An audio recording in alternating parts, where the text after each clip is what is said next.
अस्सलाम वालेकुम, आप देख रहे हैं सुबह पाकिस्तान। अच्छे खूबसूरत मौसम के साथ, अच्छे अच्छे मूड के साथ मैं हूं आपकी मेजबान सलमा कौसर। अच्छे अच्छे प्यारे प्यारे एंकर्स आपके साथ मौजूद हैं। Salma Kausar, Mohammad Shoaib, good morning. और मौसम वाकई बहुत प्यारा है। लग रहा है कि सर्दियों का आगाज हो चुका है। Winter is here. बहुत सारे लोगों ने अपने फैन भी बंद कर दिए, एसी भी बंद कर दिए मेरी तरह। बिल्कुल ऐसे ही है जी। और इन्होंने तो हीटर भी ऑन कर लिया सुबह। मैंने तो हीटर भी ऑन कर ली, मुझे ठंड लग रही थी। लेकिन शुएब, मुझे ये नहीं समझ में आती कि ये जो लोग लाइसेंस भी रख रहे होते हैं, गाड़ी भी चला रहे होते हैं, वो क्या करते हैं कि वो जो फास्टेस्ट लेन होती है उसमें आके बड़ी बड़ी बसेस चला रहे होते हैं। उसमें आके वो जनाब कोई 40-50 की स्पीड पे रेंग रहे होते हैं और पीछे वाले बेचारे इंतजार में होते हैं कि भाई हमने भी पहुंचना है, हमें भी जल्दी है जाने की। ऐसे होता है। अच्छा, जो मौसम की बात हमने की तो ना सिर्फ इस्लामाबाद बल्कि मुल्क के और शहर वहाँ पर भी बारिश हुई है। कल सियालकोट में भी बारिश हुई, आलाबारी हुई, लाहौर में भी वक्फे वक्फे से बारिश का सिलसिला जारी है। तेज़ बारिश और आंधी का सिलसिला था जी। लाहौर में नहीं, जनरली पंजाब में हमने बारिश की ही सूरत हाल देखी है। इस्लामाबाद में तो ओले भी पड़े। ओले भी पड़े। अच्छा, मेरी तरफ नहीं पड़े। नहीं, हमारी तरफ पड़े थे ओले। ओके। बहुत खूबसूरत छोटे छोटे से ओले रोड पे गिरते हुए नजर आ रहे थे, अच्छे लग रहे थे। और मैं ये सोच रही थी कि वो लोग जो बेचारे सफर कर रहे हैं उनके क्या हालात होंगे। पुलों के नीचे ना आमतौर पे जो लोग मोटरसाइकिल पे होते हैं, इवन जो पैदल चल रहे होते हैं, वो किसी ब्रिज के नीचे खड़े हो जाते हैं थोड़ी देर के लिए। ट्रैफिक स्लो हो जाता है रोड्स पे, थोड़ा थोड़ा पानी भी होता है, ज़ाहिर है ड्रेनेज स्लो होता है। तो ओले पड़ना और बारिश होना इस बात की निशानदेही करता है कि जनाब सर्दी का आगाज हो गया, गर्म कपड़े निकाल लें, फैशन चेंज होने लग गया है। ऑफ भी लगा हुआ है बहुत सारे ब्रांड्स पे, किसी ने शॉपिंग करनी हो तो मैंने कहा मैं ये भी बता दूं कि जो पिछले साल वाली कलेक्शन होती है उसमें भी ऑफ लग जाता है। और जो भी सीजन ऑफ हो रहा होता है, जैसे जो समर की ड्रेसेस थे उन पे भी ऑफ लगा होता है। तो आप लोग अपने लिए भी शॉपिंग करें, लेकिन शॉपिंग करते हुए इन लोगों को मत भूलें जो इस वक्त सैलाब मुतासर इलाकों में मौजूद हैं। अपने अच्छे कपड़े जो आपकी ज़रूरत से ज़ायद हैं, लेकिन वो कपड़े जो पहनने के काबिल हों, वो सैलाब मुतासरीन के लिए भिजवाएं। ऑफ लगा हुआ है, आप खरीद के भी भेज सकते हैं। ऑफ लगने का ये फायदा होगा कि आपने जितनी अमाउंट में आपने एक ड्रेस खरीदना था, हो सकता है आप दो खरीद ले लें। बिल्कुल ऐसे हाँ, बच्चों के लिए वहाँ पे गर्म कपड़ों की जरूरत है, खवातीन के लिए, बुजुर्गों के लिए, सबको गर्म कपड़े चाहिए। तो आप ये नेकी का काम भी जरूर करें। आप ये देखिए कि मौसम बदल रहा है और वो इलाके जहाँ पर अभी तक रिहेबिलिटेशन का प्रोसेस कंप्लीट नहीं हुआ या ज़ाहिर है अभी उसमें वक्त लग जाएगा। ऐसे में खैमों में भी हों, खुले आसमां तले भी हों, कुछ टेम्प्रेरी सेटअप भी बनाया तो उनके लिए लिहाफ भी चाहिए, गर्म कपड़े भी चाहिए, बिलखुसूस बच्चों के लिए, बुज़ुर्गों के लिए। तो ज़रूर कोशिश कीजिए कि जब आप रिलीफ एक्टिविटीज़ करें, जूते, कंबल, लिहाफ, जैकेट, स्वेटर, मोज़े ये ज़रूर वहाँ पर भिजवाएं। बढ़ते हैं जनाब आगे। वज़ीर-ए-आज़म पाकिस्तान मियां मोहम्मद शहबाज शरीफ साहब का जिक्र करते हैं, जो कि एशिया में रवाबित और एतमाद साजी के जो इक़दामात यानी सीका उससे मुताल्लिक कॉन्फ्रेंस के 2 रोज़ा छठे सरबराह इजलास में शिरकत करेंगे। आज से इस इजलास का आगाज़ हो रहा है और कल वज़ीर-ए-आज़म पाकिस्तान मियां मोहम्मद शहबाज शरीफ साहब उससे कलीदी खिताब करेंगे। वज़ारत ख़ारजा से जो बयान जारी किया गया उसके मुताबिक कज़ाकिस्तान के दारुल हुकूमत आस्ताना यहाँ पर एशिया में रवाबित और एतमाद साजी के इक़दामात इससे मुताल्लिक ये कॉन्फ्रेंस हो रही है और छठा सरबराह इजलास है जिसमें वज़ीर-ए-आज़म पाकिस्तान मियां मोहम्मद शहबाज शरीफ साहब शिरकत करेंगे। सीका एशिया के 27 ममालिक पे मुश्तमिल एक बैनुल हुकूमती फोरम है जो कि 1992 में कायम किया गया था। इसमें बड़े सगीर एशिया में अमन, सलामती और समाजी और माशी तरक्की के फ़रोग पर तवज्जो दी जाती है। इस तरह की बहुत सी कॉन्फ्रेंसेज होती रहती हैं आए दिन, लेकिन ये ज़रूरी इसलिए होती हैं कॉन्फ्रेंसेज कि अगर आप इनमें जाते हैं दूसरे ममालिक के साथ आपकी बातचीत का सिलसिला आगे बढ़ता है। एक तो गवर्नमेंट टू गवर्नमेंट बातचीत होती है, उसमें बहुत सारे लेवल्स होते हैं। फिर सरबराहाने मुमलिकत की मुलाकातें होती हैं, उसमें कुछ चीज़ें तय होती हैं, डेलीगेशंस की मुलाकातें होती हैं, वफाकी काबीना के मेंबर्स भी जा रहे हैं, वफाकी काबीना के मेंबर्स भी जा रहे हैं। तो वो जो डेलीगेशन की बातचीत होती है उसमें भी बहुत सारी चीज़ें ऐड होती हैं। ठीक है, बिल्कुल ऐसे ही है। तो ये होता है कि जनाब इन चीज़ों से कॉपरेशन बढ़ती है खत्ते में। तालीम की बात हो, तिजारत की बात हो, दिफा की बात हो, बहुत सारे शोबों में हमारा ताउन जारी रहता है। जिस तरह हम कल तवानाई के शोबे में जो हमारा नया प्रोजेक्ट शुरू होने जा रहा था हरकुल, उसकी बात कर रहे थे, तो उसमें भी चाइना हमारे साथ कॉपरेट कर रहा है। तो रीजन में जितनी भी कंट्रीज़ हैं उनके साथ किसी ना किसी शोबे में, IT के हवाले से मुख्तलिफ शोबों में शराकतदारी हमारी चलती रहती है। तो इस तरह के फोरम्स पे जाना सूदमंद साबित होता है हमेशा। कभी भी ये जो हमारे विजिट्स होते हैं ये रायगा नहीं जाते। उसमें आप देखें ना, साइड लाइन्स मुलाकातें भी बड़ी अहम होती हैं। कि जहाँ आप एक मुल्क में रहे हैं, जहाँ आप एक कॉन्फ्रेंस में रहे हैं, खिताब भी आपने करना है, बट दीगर जो सरबराहाने मुमलिकत आए होते हैं, जो डेलीगेशंस आए होते हैं, तो वफूद की सतह पर मुज़ाकरात, वफूद की सतह पर मुलाकातें, बाहमी दिलचस्पी के अमूर पर तबादला ख्याल होना, नए नए एग्रीमेंट्स की पेशबंदी होना, एक हमें नज़र आता है ना सफ़र का आगाज़ इसी तरह से मुलाकातों से ही तो होता है, और फिर साइड लाइन्स मुलाकातें। इसमें बड़ा अहम है कि हम कितना अपने रवाबित को बेहतर किए चले जा रहे हैं। हमारा वैसे प्लान है काज़ाकिस्तान इंशाल्लाह हम ज़रूर जाएंगे कि एक शो करने के लिए। अगर शुएब ने अरेंज कर दिया तो हम ज़रूर जाएंगे। अरेंज मैंने नहीं करना, लेकिन इंशाल्लाह इन प्रोसेस, बट हमारी कोशिश है कि हम जाएँ, वहाँ से कुछ शोज़ करके लेकर वहाँ का कल्चर, वहाँ का टूरिज्म पोटेंशियल, वहाँ का रिलीजियस टूरिज्म आपके साथ ज़रूर शेयर करेंगे इंशाल्लाह इन फ्यू वीक्स। एग्जैक्टली। और कल जो हम बात कर रहे थे, हम क्योंकि वज़ीर आज़म की विजिट की बात कर रहे हैं तो हालिया विजिट भी इंपॉर्टेंट है, और अभी आने वाला जो एक विजिट होगा वो और भी ज़्यादा इंपॉर्टेंट इसलिए होगा जो इजिप्ट में हो रहा है, शर्म शेख में। वहाँ पे वज़ीर आज़म मोहम्मद शहबाज शरीफ को नायब दी गई है। दीगर 2 सरबराहान मुमलिकत के साथ वो भी सदारत करेंगे इजलास की, तो वो इसलिए भी अहम होगा जब हमें किसी भी फोरम पे नुमाइंदगी का मौका मिलता है, किसी भी फोरम पे बात करने का मौका मिलता है। हमारे बहुत से ऐसे इश्यूज हैं जिन पे पाकिस्तान का स्टांस दुनिया के सामने रखना, हर बार रखना, बार बार रखना बहुत ज़रूरी होता है।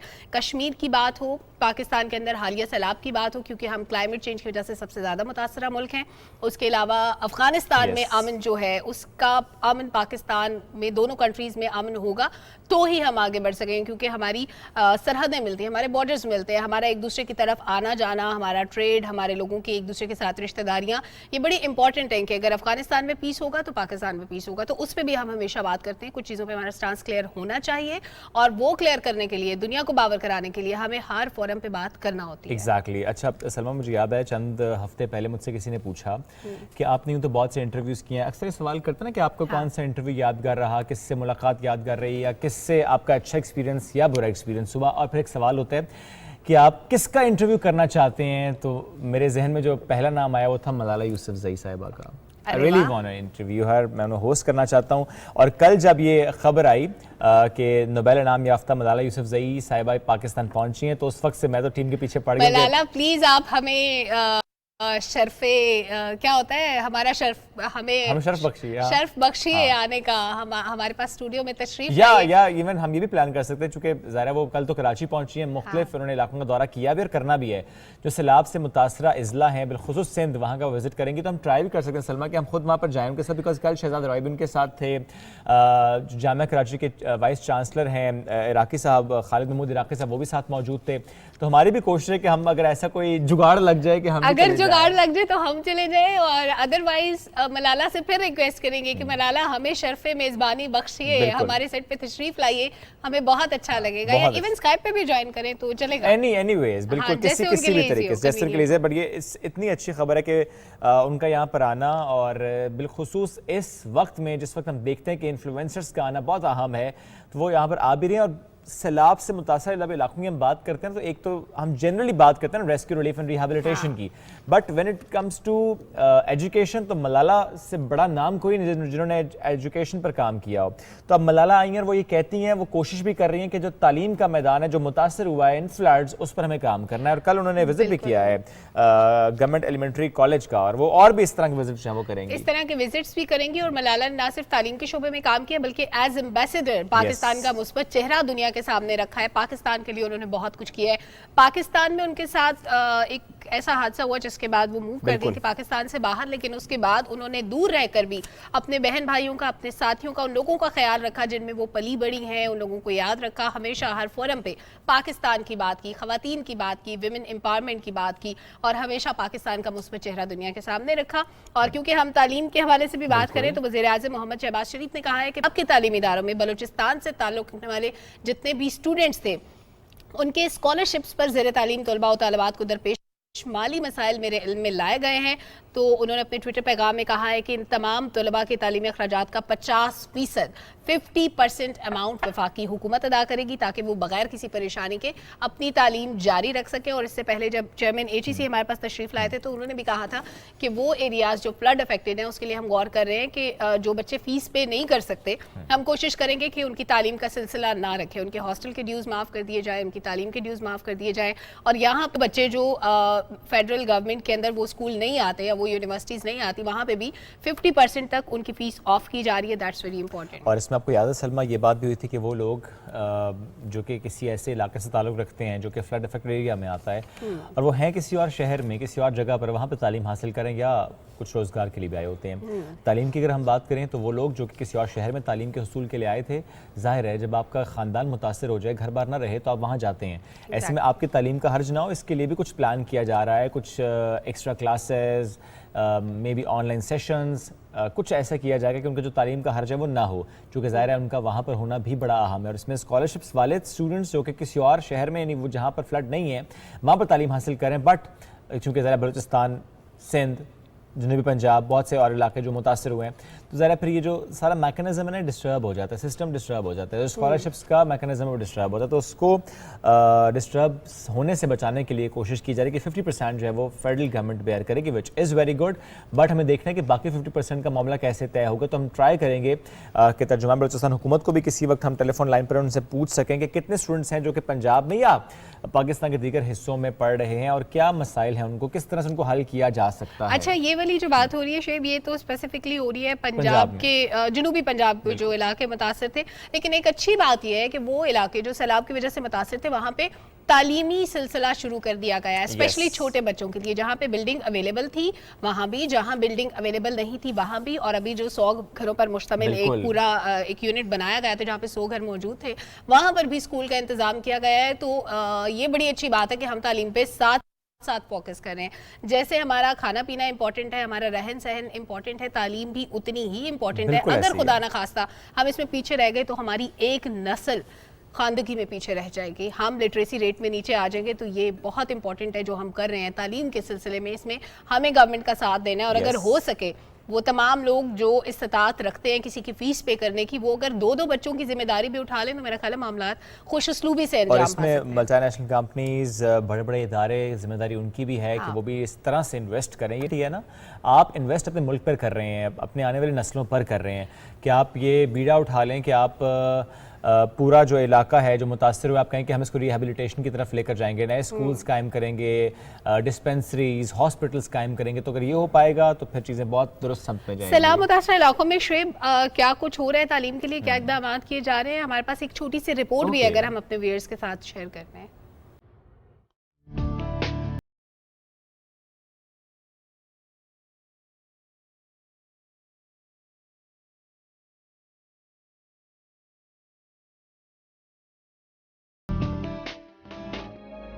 टोटल 2895 स्कूल डैमेज हुए हैं और हमने एजुकेशन के सिलसिले को दोबारा जारी रखने के लिए मुख्तलिफ तरीक़ों से अपने काम को कंटिन्यू किया। जहाँ पे फ्लड्स आए, वहाँ पे जहाँ स्कूल कोलैप्स हुए, यूनिसेफ इंटरवेंशन से गवर्नमेंट ऑफ बलूचिस्तान के साथ मिलके हमने उन स्कूलों को दोबारा बहाल करने के लिए और एजुकेशन को बहाल करने के लिए हमने टेम्परेरी लर्निंग सेंटर्स बनाए।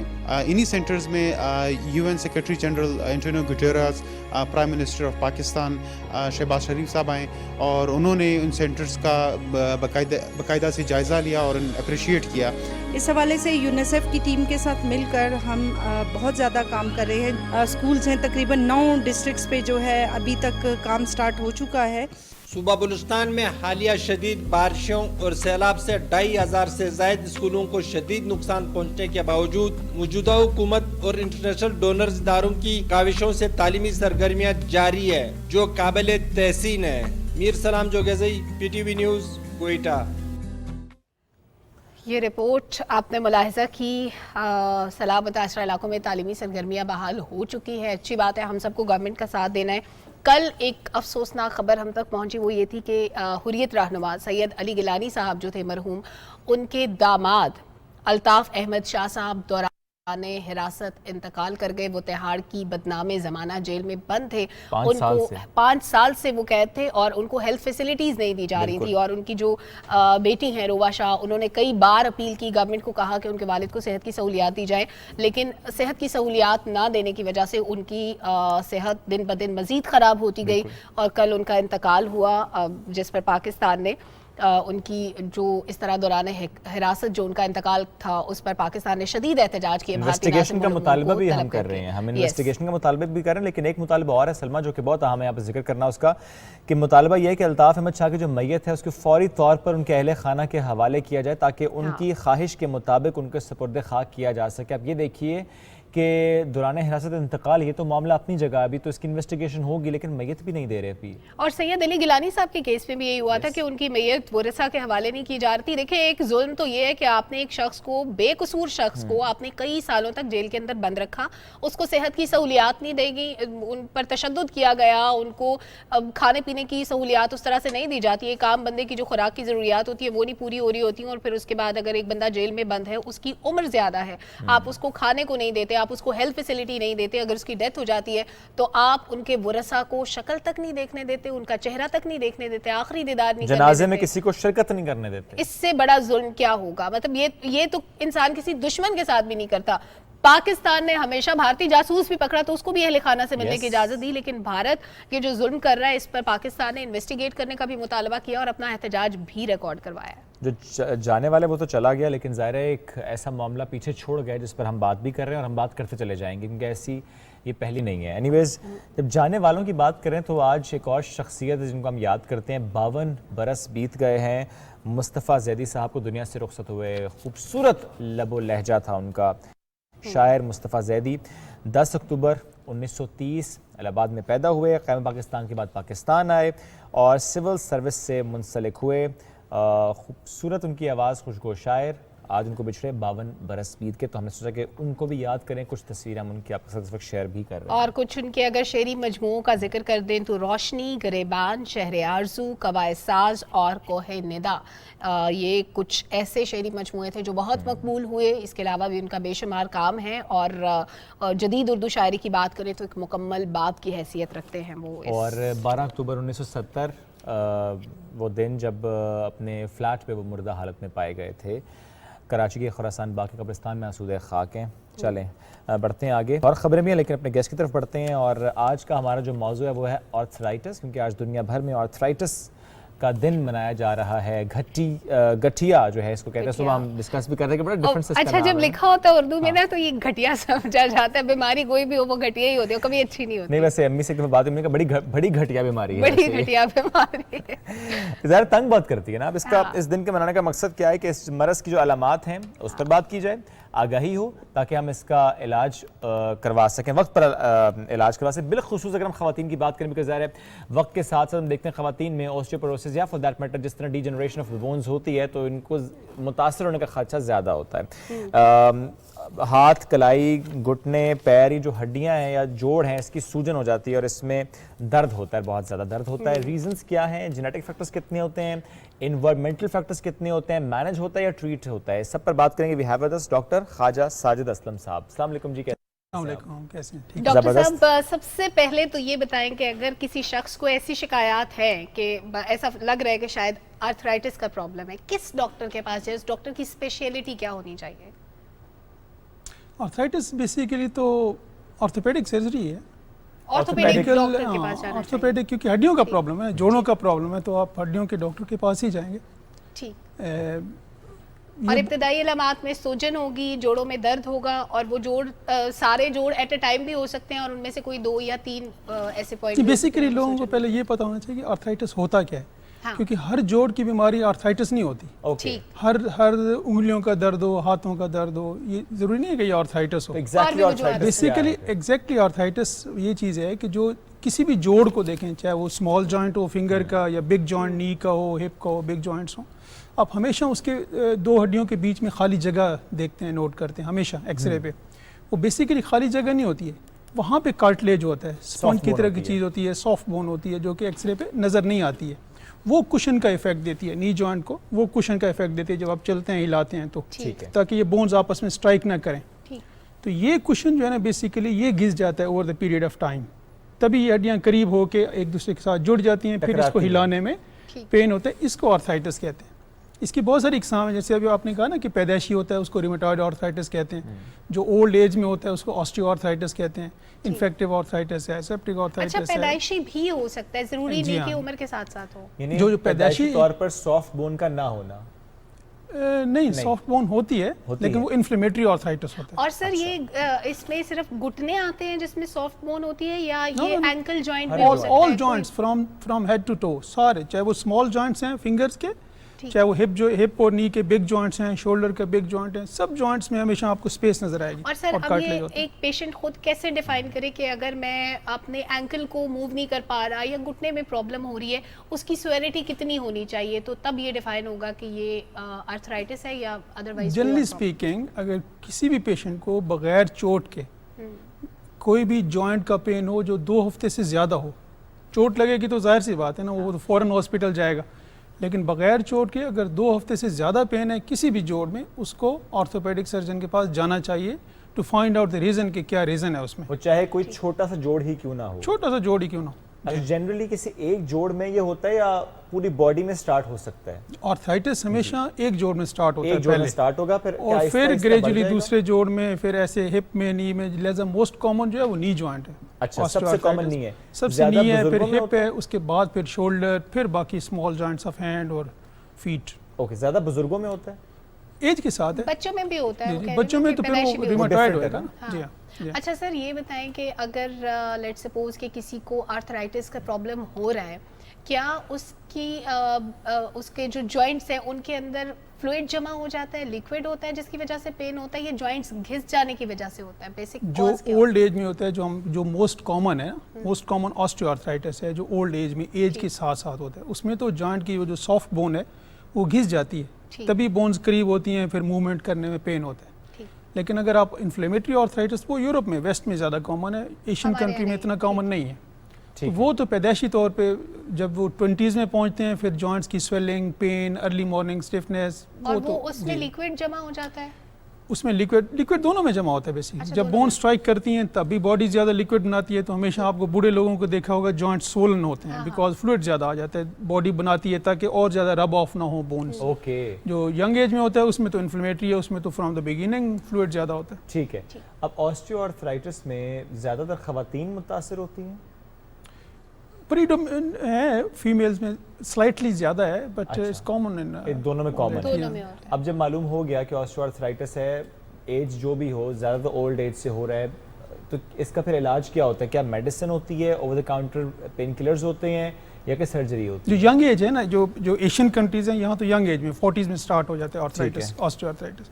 जो वेस्ट है वहाँ पे 55-60 में स्टार्ट होता है, वो डिफरेंट प्रीडिस्पोजिशन है, बिकॉज ऑफ जियोग्राफिकल डिस्ट्रीब्यूशन है, लोगों का लिविंग स्टाइल है, ऑल दिस। नहीं, वेस्ट का लिविंग स्टाइल और हमारा लिविंग स्टाइल क्या फ़र्क है सर इसमें कि लिविंग बहुत डिफरेंट? अच्छा, यानी हम बिल्कुल बहुत भी different exercise पेट नहीं भर कर रहे। जाता है वहाँ ब्रेड देखें खा ना के, जो- हमारा नहीं वहाँ बनता। देखें ना 65 years age of the retirement है ना, तो Okay. 60 की एज में आपको लोग सुबह अर्ली मॉर्निंग ट्रेन पे जाते हुए, बस पे जाते हुए, चलते हुए नजर They are more आएंगे, active. They walk for 30 minutes to go to your job. यहाँ तो 60 में तो अच्छा सर, अभी तक हम पेन किलर्स की बात कर रहे हैं कि ओवर द काउंटर जो पेन किलर्स है, शुरू में इनिशियली यही होता है कि बंदे को कोई पेन फील होता है, वो ये खा लेगा।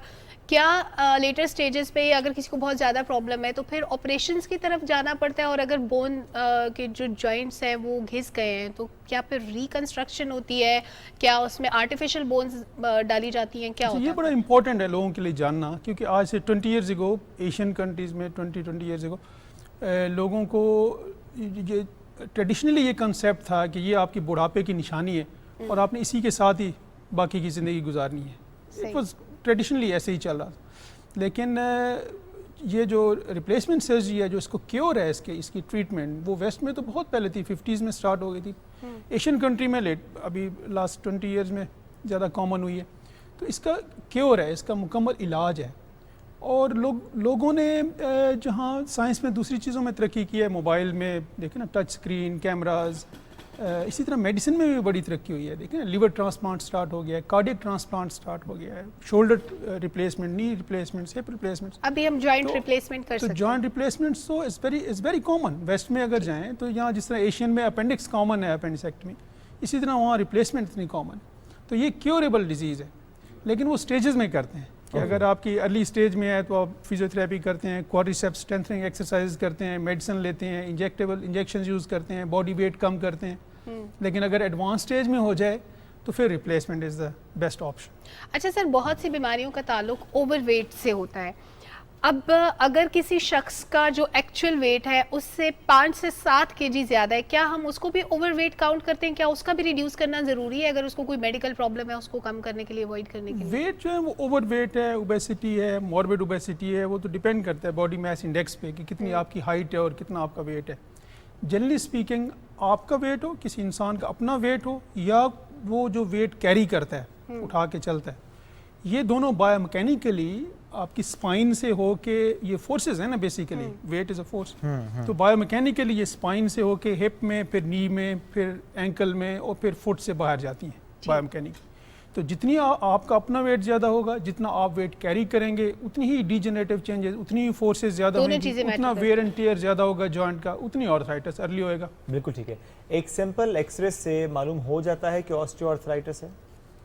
सिंपल, वेरी चीप इन्वेस्टिगेशन, और उसी वक्त ही आपको मतलब ऑर्थोपेडिक सर्जन आपको बता देगा किस स्टेज पे आपका आर्थराइटिस है। एक एक्सरे से स्टेज में मालूम हो जाती है, no blood test, no CT scan, no MRI, कोई महंगा डायग्नोसिस नहीं, सिंपल एक्सरे से हो जाता है।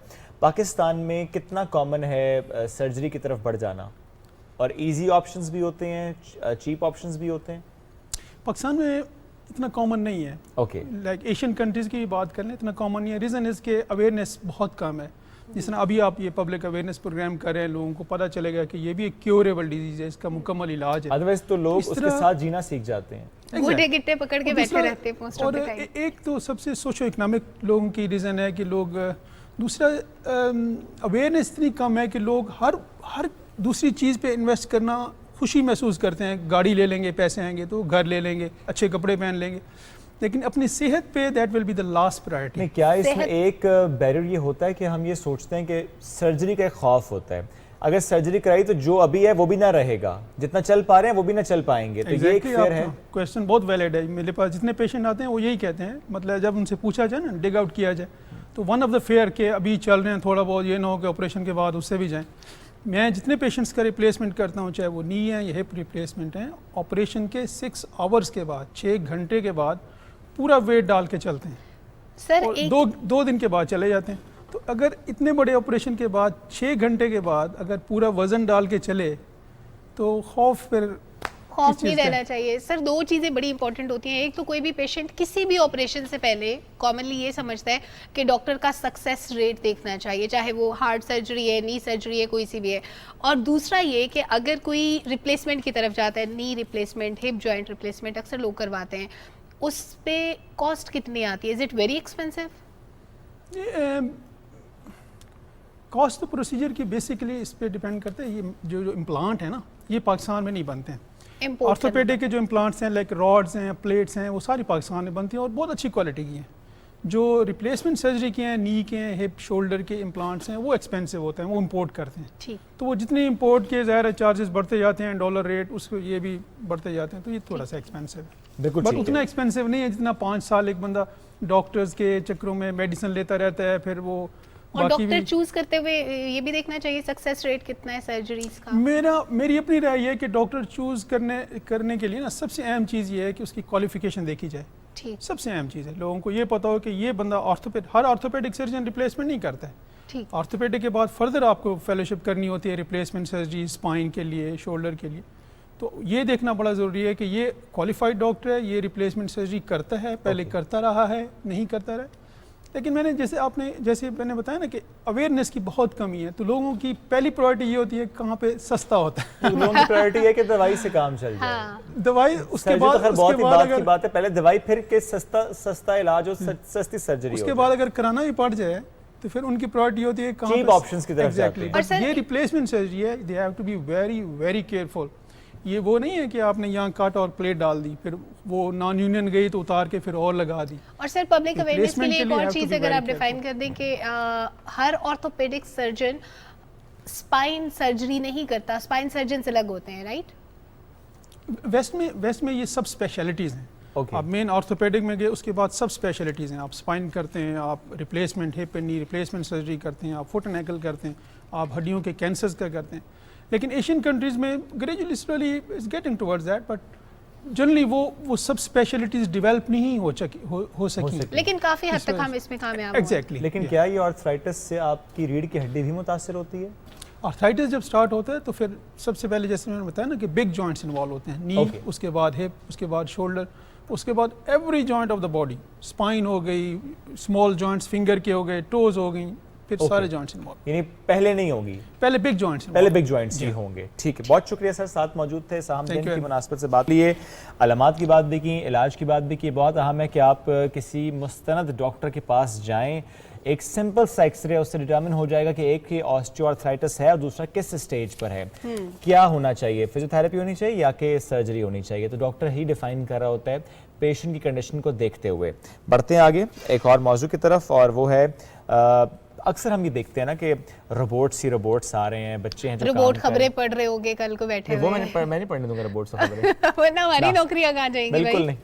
जैसे रोबोट्स आपस में चिट-चिट कैसे करेंगे? हाँ, रोबोट आपस में बात नहीं करेंगे, वो जो फीड वो क्या पता उनकी प्रोग्रामिंग में ये भी हो कि चिट चैट भी करनी है, आपस में बातचीत भी करनी और है। वो जो फिर फीडबैक आएगा उसको अपने हिसाब से एनालाइज करके बात और करना। कभी-कभी उनकी प्रोग्रामिंग खराब हो गई तो पता लगे इधर गुत्थम गुत्था हो दोनों। गुत्था नहीं, पता चले वो खबर सैड है, वो मुस्कुरा रहे हो।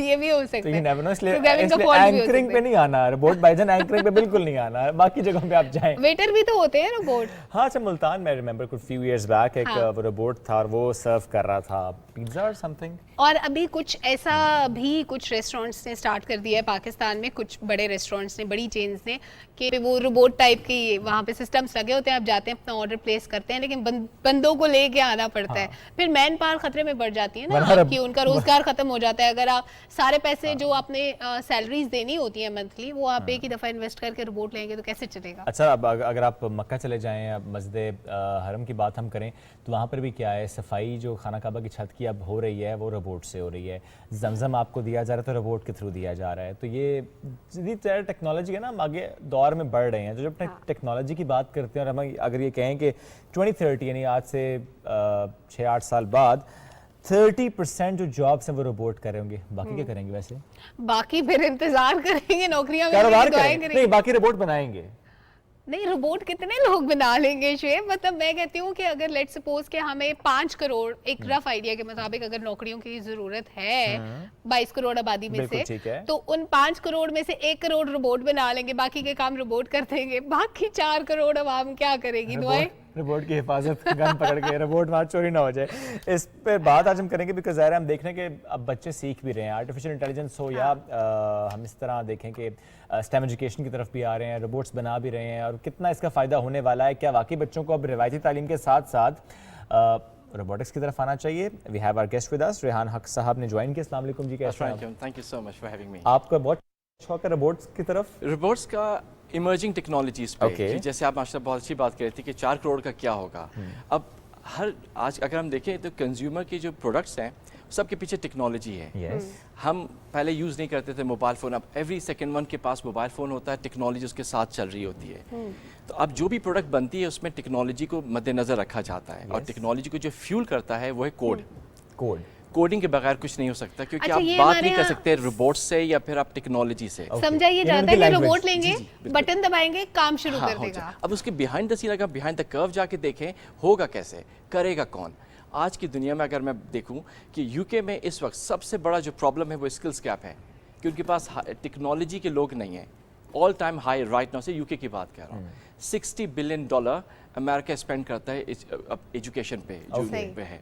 पाकिस्तान की अगर मैं बात करूं या दुनिया के लिहाज से मैं देखूं कि आज के बच्चे कल का वर्क फोर्स है, नो सेकंड थॉट, राइट? चीज़ें चेंज हो रही हैं। कोविड के बाद एक माइंडसेट चेंज हो गया है।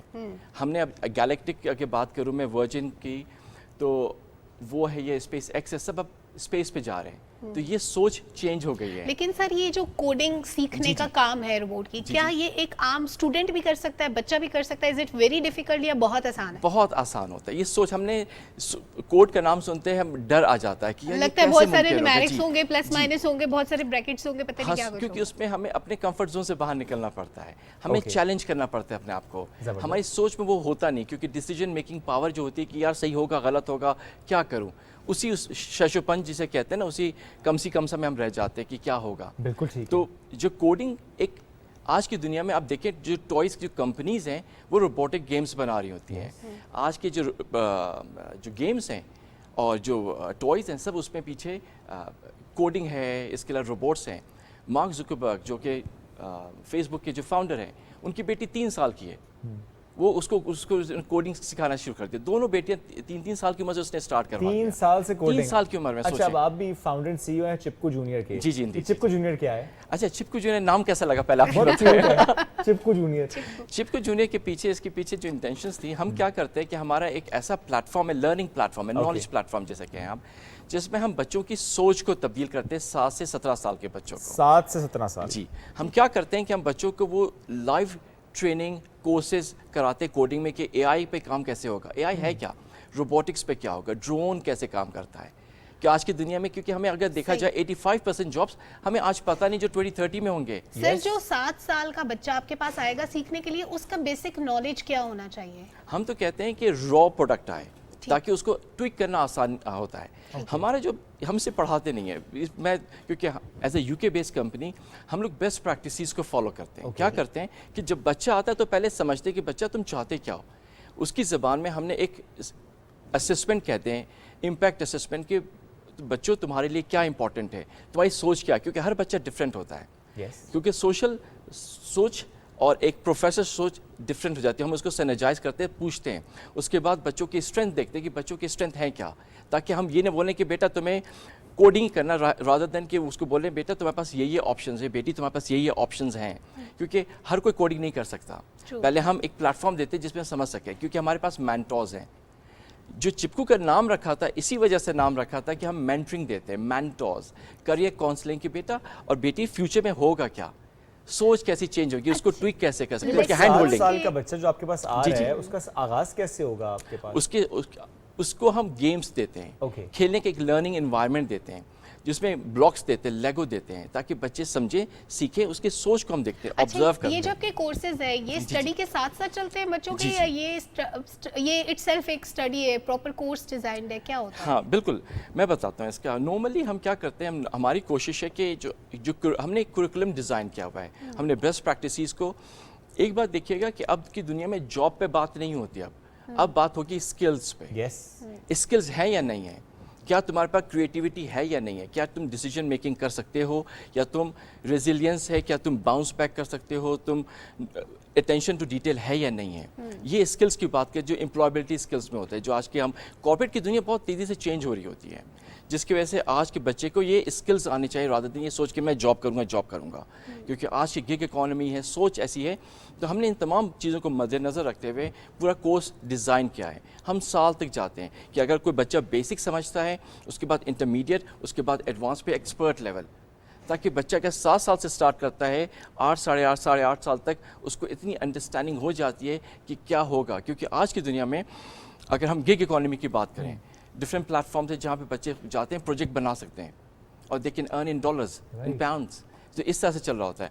हमने इसको इंडल्ज किया हुआ है एग्जिस्टिंग करिकुलम में भी, और हम आफ्टर स्कूल भी रन करते हैं, यानी आप ऑनलाइन भी रन के साथ भी कर रहे हैं इसको? जी, यहाँ पे हमने माशाल्लाह कराची में हमने 3-4 स्कूलों के साथ है काम किया है। हम केपी के गवर्नमेंट के साथ काम कर रहे हैं। इसके अलावा GB गिलगित बल्तिस्तान की गवर्नमेंट के साथ हमारा प्रपोजल है, और इसको इस्लामाबाद में हमने EMS स्कूल है उनके साथ काम किया है। तो हमारी कोशिश है कि वो इंटरनेशनल बेस्ट प्रैक्टिसेस लाएं पाकिस्तान में, ताकि पाकिस्तान में रूट फाउंडेशन पे सोच को तब्दील करें। सर इसकी एज 7 से 17 साल क्यों रखी गई? अगर कोई 20-22 साल का बच्चा जो स्टडी कंप्लीट कर चुका है, वो चाहता है कि वो कोडिंग सीखे, प्रोग्रामिंग सीखे, वो क्यों नहीं आ सकता? नहीं, उसके लिए अलग प्रोडक्ट है, अलग, क्योंकि जैसे जैसे बच्चे बड़े होते हैं ना, उनकी सोच, उनका ब्रेन इवॉल्व हो रहा होता है। तो 7 साल के बच्चा हम बिलीव करते हैं कि ये स्टार्टिंग पॉइंट है सिखाना जहाँ पे आसान है उसको। ईजी होता है इसको ट्विक करना, ताकि हम उसको उसके डीएनए में शामिल कर दें, Okay.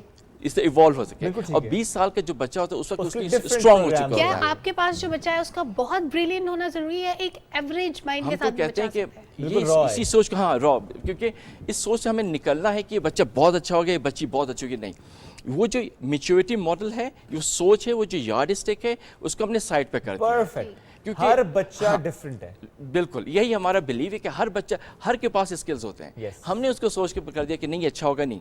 उसके स्किल को पिक करना है और उसे जी। पॉलिश करना है, that's what you are doing. जी, बिल्कुल, spot on। अब बताएं कि स्कूल के साथ तो आपके प्रोजेक्ट चल रहे हैं, डिफरेंट स्कूल्स, कराची हो, केपी हो, गिलगित बल्तिस्तान के साथ प्रपोजल, इस्लामाबाद का स्कूल। इसके अलावा शाम के वक्त में अगर बच्चा स्कूल तो नॉर्मली जा रहा है, उसके स्कूल में नहीं है ऐसा प्रोग्राम, बट उसका इंटरेस्ट है, वो चाहता है कि वो चिपको जूनियर पे आए, तो कहाँ पर आपका सेंटर है? हमारी वेबसाइट है, Okay. वेबसाइट पे वो जाके रजिस्टर हो जाए, और रजिस्टर होने के बाद हमारी टीम फॉरन को कांटेक्ट करती है विद इन 24 to 48 आवर्स में। Okay.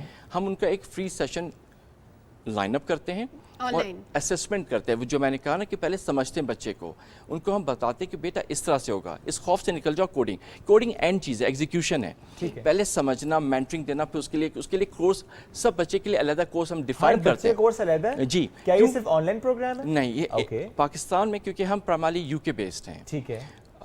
पाकिस्तान में हमने इस्लामाबाद हमारा बेस है, ताकि इस्लामाबाद के थ्रू हम बाकी जैसे सूबे में अब हमारा कश्मीर और बलूचिस्तान का है।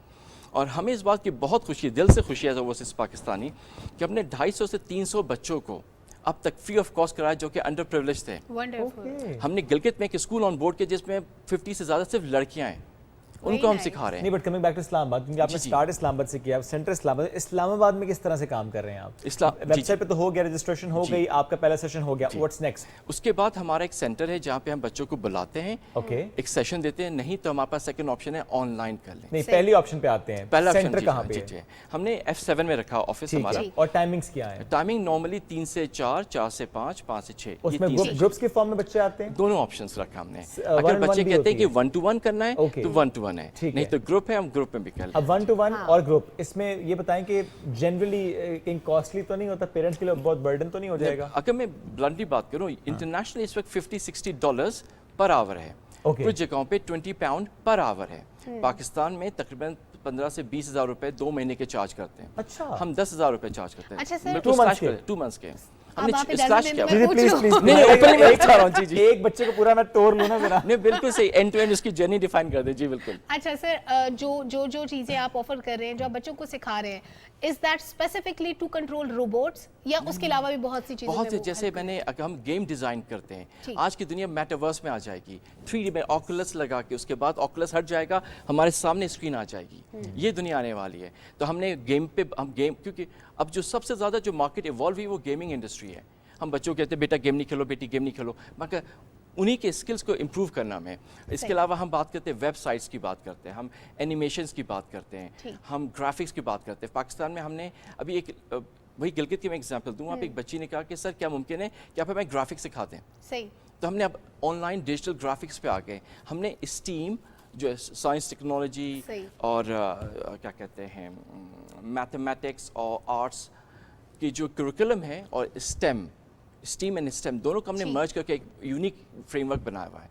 और सर, एक बच्चे के लिए जो चीज़ें आप डिज़ाइन करते हैं, आपने कहा कि हर इंडिविजुअल के लिए अलग से कोर्स डिज़ाइन होता है, उसमें कितनी चीज़ें शामिल होती हैं? यानी एक बच्चा अगर उसकी फैमिली 10,000 पे कर रही है फॉर अ स्पेसिफिक कोर्स, उसमें वो क्या क्या सीख पाएगा? पहले तो हम बच्चों को भी बताते हैं, समझने के बाद हमने मेंटोर के साथ साइकोलॉजिस्ट लाते हैं, क्योंकि एक सोशल एलिमेंट जो है ना पाकिस्तान में डिफरेंट है। अगर मैं यूके से कंपेयर करूं तो यहाँ पे वो सोशल स्किल्स हैं जो हम सोच भी नहीं सकते यूके में। तो जिसकी वजह से हम मेक श्योर करते हैं कि जो उसकी एक फाउंडेशन बन जाए, पेरेंट्स को एक ऐसी रिपोर्ट मिल जाए जिसमें समझ सके कि उनका बच्चा है क्या। ओके। ठीक है, मेंटरिंग हो गई, साइकोलॉजिस्ट आ गया, उनके कोर्स बन गए, उसके बाद हम फाउंडेशन से, कि अगर बच्चा बिल्कुल रॉ है, उसको नहीं पता, तो ये बताना कि बेटा कंप्यूटर होता क्या है, सोच क्या होती है, टेक्नोलॉजी क्या होता है, ये चीज़ें लेने के बाद उनका पूरा डिफाइन करना कि 2 महीने में क्या होगा, 4 महीने में क्या होगा, इवन 6 महीने के बाद हम उसको स्कॉलरशिप भी दे देते हैं। अगर बच्चा या बच्ची ब्रिलियंट हो या एक स्केल से आगे आ जाए, हमने स्कॉलरशिप दी हुई है। हमने कुछ जॉब्स दे देते हैं, क्योंकि इवन दो बच्चे होते हैं मगर सोच बहुत हाई बच्चों क्लास के होती लिए है जॉब्स भी होती हैं आपके पास? एब्सोल्युटली, क्योंकि फॉर एग्जांपल जो ऑटिज्म के बच्चे होते हैं उनका माइंड माशाल्लाह बहुत शार्प होता है। अब उनको हम कैसे यूज़ करें? यहाँ पे तो अस्तगफुरुल्लाह जिस तरह हालात होते हैं बच्चों के साथ जो ट्रीट किया जाता है इंटरनेशनल डिफरेंट होता है। हम उसको एक ऐसा ट्वीक करके लेके चलते हैं ताकि बच्चों को वो कॉन्फिडेंस हो कि हाँ जी वी आर समथिंग। ज़बरदस्त, ये बहुत अच्छी बात है कि अगर किसी बच्चे के साथ कोई चैलेंज है और उसके साथ वो कर रहा है तो उसके लिए भी अपॉर्चुनिटी। इस पर हम जरा डिटेल से बात करते हैं ब्रेक के बाद, चूँकि तो हमने पहले बात की ना कोर्स की, कैसे बच्चा ऑनलाइन रजिस्ट्रेशन, उसके बाद उसका सेशन, उसके बाद फिर सेशंस के 2 महीने का तो फीस बड़ी मुनासिब है जी, 10,000 फॉर 2 मंथ्स। तो ज़रा बात करते हैं ऑटिज़म के अलावा क्या डाउन सिंड्रोम और जो बच्चे हैं क्या उनके लिए भी कोई प्रोग्राम होता है, और वो बच्चे जो आते हैं वो किस हद तक सीख पाते हैं, वो किस हद तक कंट्रीब्यूट कर पाते हैं, कितना आसान उनके लिए इन्होंने इस कोर्स को कर दिया। करेंगे बात ब्रेक के बाद।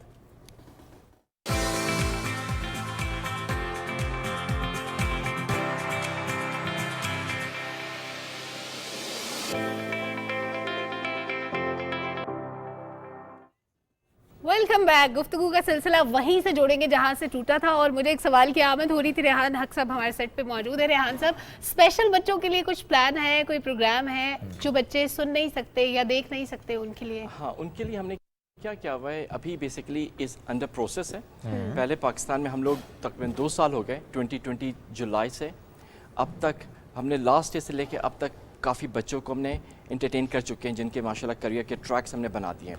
अब हमने ऑटिज़म पे जैसे मैंने बात की कि उसमें हमने स्टार्ट किया है ताकि हम देख सकें एडेप्टेबिलिटी क्या है। हम कर सकते हैं, यहाँ की सिचुएशन को समझ सकते हैं, एज ए माइंडसेट ला सकते हैं, बच्चे समझ सकेंगे। तभी साइकोलॉजिस्ट हमारे साथ ही होते हैं ताकि वो उसी लिहाज से ट्विक कर सके जिस लिहाज से बच्चा समझ पा रहा है, rather than कि हम बताएं। किड्स को अलग से आप ट्रेनिंग दे रहे होते हैं या कि नॉर्मली सबको एक साथ? शुरू में हम अलग करते हैं, उसके बाद फिर ग्रेजुअली ताकि ये फील ना हो कि जी ये बिल्कुल सेपरेट। बहुत प्यारी बात है। तो एक साथ लेके चलते ताकि कम्युनिटी का वो हिस्सा है। और ऑटिज्म लाइक बिहेवियर भी आजकल सोसाइटी में बहुत कॉमन है बच्चों में, तो वो बच्चे वैसे ज्यादा इंटरेस्ट लेते हैं रोबोट्स में, कोडिंग में। मैं इससे खुद एविडेंस मैंने देखा है माशाल्लाह, उन बच्चों का जो एक माइंडसेट है और जो पिक करते हैं वो बहुत तेजी से करते हैं। बिल्कुल ऐसे ही है। तो बस उनको सिर्फ वो चीज़ उनको डायरेक्शन देना, रादर देन उनको खुदा खास्ता को मजबूरी समझना, उनको देना कि नहीं बच्चा तुम कर सकते हो, तुम जबरदस्त। अच्छा, थोड़ा सा मैं जानना चाहूँ, उससे पहले आपने कहा कि 2 दिन की क्लास होती है। एक तो ये बताएं कि ज़ाहिर है जिस बच्चे ने रजिस्ट्रेशन करा ली, आपको इस इस्लामाबाद में वो आ गया या जिस भी सेंटर में वो आ गया, तो किस दिन या फॉर दैट मैटर कितने स्लॉट्स उनको दिए जाते हैं, डिवीजन कैसे होती है, एक ग्रुप में कितने बच्चे होते हैं? जी परफेक्ट है। तो हम क्या करते हैं कि हमने जो एक डिलीवरी का जो मैकेनिज्म है वो ये है कि हमें 2 आवर्स एक बच्चे का डाइजेस्ट कर सकता है वीक में। तो हम क्या करते हैं कि 45 मिनट्स का सेशन होता है, ठीक है, होता है एन आवर का, मगर उसमें स्क्रीन टाइम का ब्रेक देते हैं ताकि बच्चे थोड़ी देर के लिए स्क्रीन से ऑफ हो जाएं। अच्छा। ठीक है, तो 2 ब्रेक्स होते हैं 5 मिनट्स के, एन आवर के 2 सेशंस होते हैं वीक में। तो हम रफली 8 hours in a month cover करते एक बच्चे के लिए। 8 hours in a month for 1 kid. जी। और ग्रुप के जो अगर बात करें तो हमारा जो इंटरनेशनल जो स्टैंडर्ड है वो है कि 7 से 10 बच्चे एक ट्रेनर के साथ। ठीक है, तो ये रेशो रखते हैं हम। ठीक है जी। इसमें एक बिगिनर है, एक इंटरमीडिएट है और एक एक्सपर्ट लेवल है। फर्स्ट ऑफ ऑल बेसिक, ताकि बेसिक बनाते हैं, उसके बाद ग्रेजुअली। बेसिक कितना अर्सा पढ़ाते हैं? 2 महीना। 2 मंथ्स फॉर बेसिक, देन और 2 महीने का इंटरमीडिएट होता है। उसके बाद हम लोग एडवांस पे जाते हैं। ठीक है, 2 महीने का 6 months and it's done. 6 month में एक्सपर्ट बन जाता है बच्चा एडवांस लेवल पे, कि बच्चा खुद से कर सके और गेम्स बनाए। और गिग इकोनॉमी जो कि प्लेटफॉर्म्स हैं जहाँ पे वो अपने गेम्स बना के, या साइबर सिक्योरिटी भी हम कराते हैं। We are the first one जो पाकिस्तान में साइबर सिक्योरिटी करा, बच्चों को 7 साल के बच्चों को हमने वो चीज़ें इस तरह से इंडल्ज किया कि बच्चों की नॉर्मल लाइफ में कि लैपटॉप पे बेटा सिक्योरिटी कैसे होगी, घर की सिक्योरिटी क्या होगी, ये सोच बिल्ड करके हम लेके आते हैं। 6 मंथ के अंदर वो बच्चा इस काबिल हो जाता है कि वो गेम बना सकता है, वो साइबर सिक्योरिटी पे काम कर सकता है, आपकी कोई भी डिवाइस जो घर पे मौजूद है, ही इज एक्सपर्ट नाउ। जी। एक इसका जो करिकुलम हमने बनाया है, अगर बच्चा ज़्यादा करना चाहे 2 महीने हमने एक्सपर्ट लेवल भी रखा है। जिसे हमने कहते हैं जो बेसिक है वो क्रॉल करते हैं, फिर हम कहते हैं स्टेप्स लेते हैं, उसके बाद भागना, फिर फ्लाई करना। हमने ये अप्रोच रखी हुई है। और आप ये देखिए कि तकरीबन 6 महीने ना, 2 महीने का बेसिक है, फिर इंटरमीडिएट है, देन एक्सपर्ट लेवल है। मैं इसलिए फीस की बात करूँ बिकॉज बहुत ही नॉमिनल है, like 10,000 for 2 months is like 30,000 for the whole course from the basic to the expert लेकिन अगर क्योंकि बहुत से इलाकों में अभी जैसे सैलाब आया हुआ है, बहुत से बच्चे लेकिन वो उसके लिए बहुत भी कर रहे brilliant हैं है और वो नहीं कर पा रहे। अंडरप्रिविलेज्ड के लिए भी आपने मैं काम बिल्कुल किया। यही पूछना चाह रही थी कि वो बच्चा जो फीस पे नहीं कर सकता वो आपको कैसे रिक्वेस्ट करेगा और फिर उसके बाद उसके कोर्सेज फ्री होंगे? ये इट्स रियली क्लोज टू हमारे हार्ट की कि हम इसको क्योंकि pay back to the community, True, true. क्योंकि पाकिस्तान से हम आगे बढ़े थे, अल्लाह का शुक्र आज इस काबिल है, तो पे बैक टू द कम्युनिटी हमने क्या किया हुआ है कि रफली 250 से 300 बच्चों को हमने जो अंडर प्रिविलेज थे उनको हमने पैसे लिए बगैर उनको सिखाया एडवांस लेवल तक। क्या किया हमने उनको कि वो बच्चे भी हमारे पे एग्जाम्पल्स हैं कि जो बच्चे बेचारे कचरा चुनते थे या फिर दर्जी का काम करते थे या माली थे या फिर उनका जो बैकग्राउंड अंडर प्रिविलेज था, वो आज माशाल्लाह 15-20 हज़ार 18 हज़ार की जॉब कर रहे हैं हमारे साथ कोडिंग सीख के। Very nice. कि डेटा एंट्री की जॉब से उन्होंने स्टार्ट किया, बाकी फिर वो आगे बढ़ रहे हैं, गेम्स बना रहे हैं वो लोग जबरदस्त, वो तालीम के साथ साथ कमा रहे हैं। जी बिल्कुल। और उनके लिए हमने एक एप्लीकेशन फॉर्म रखा हुआ है। Okay. हमने रिक्वेस्ट की कि आप हमें बताएं, है। उनके साथ हम सेशन रखते हैं ताकि सबको अपॉर्चुनिटी मिले रादर देन कि ये इसके लिए हो सकता है, इसके लिए हो सकता This is है। for और अगर अपनी everybody. वेबसाइट भी प्लीज अगर आप ऑन एयर बता जी दें जी, लोगों ये के है लिए, आपको access देना। www.chipkojr.com, chipkujr.com। बड़ा प्यारा I love नाम है, this name. चिपकू जूनियर। चिपकू। जी जी। थैंक यू सो मच जी, आप आए और बड़े Thank ही you so ज़बरदस्त much. मौजू के साथ आए। कुछ चीज़ें जब हो रही हों तो उस पर बात करना बड़ा अहम होता है कि हाँ। ट्रेडिशनल एजुकेशन से अब आगे बढ़ने की ज़रूरत है, क्योंकि हमें अपने बच्चों को एम्पावर करना है, अपने बच्चों को वो तालीम देनी है, वो स्किल देना है जिसकी आगे आने वाले वक्तों में ज़रूरत होगी। अगर हमने इन बच्चों को उस वक्त के लिए तैयार ना किया तो हम ज़्यादती खुद के साथ भी कर रहे हैं, बच्चों के साथ भी कर रहे हैं। बहुत शुक्रिया सर साथ मौजूद थे और बढ़ते हैं आगे और कुछ और ख़बरें भी हम वो शामिल करते हैं। तो पहले आपको दुबई लेकर जाऊँ या चरना आइलैंड लेकर जाऊँ? पहले दुबई चलते हैं। ठीक है, उड़ने वाली कार पे जाना है? हाँ, मैंने उड़ने वाली कार पे जाना है, वीज़े की जरूरत नहीं पड़ेगी ना, कार पे बैठो और ये निकल लो। क्या बात है, ज़बरदस्त जी। ये दुबई से हमारे पास खबर है कि जहाँ पर उड़ने वाली जो कार है उसका तजुर्बा किया गया है और 3 मंजिला इमारत जो होती है ना उस हाइट पे उस गाड़ी ने फ्लाई किया है।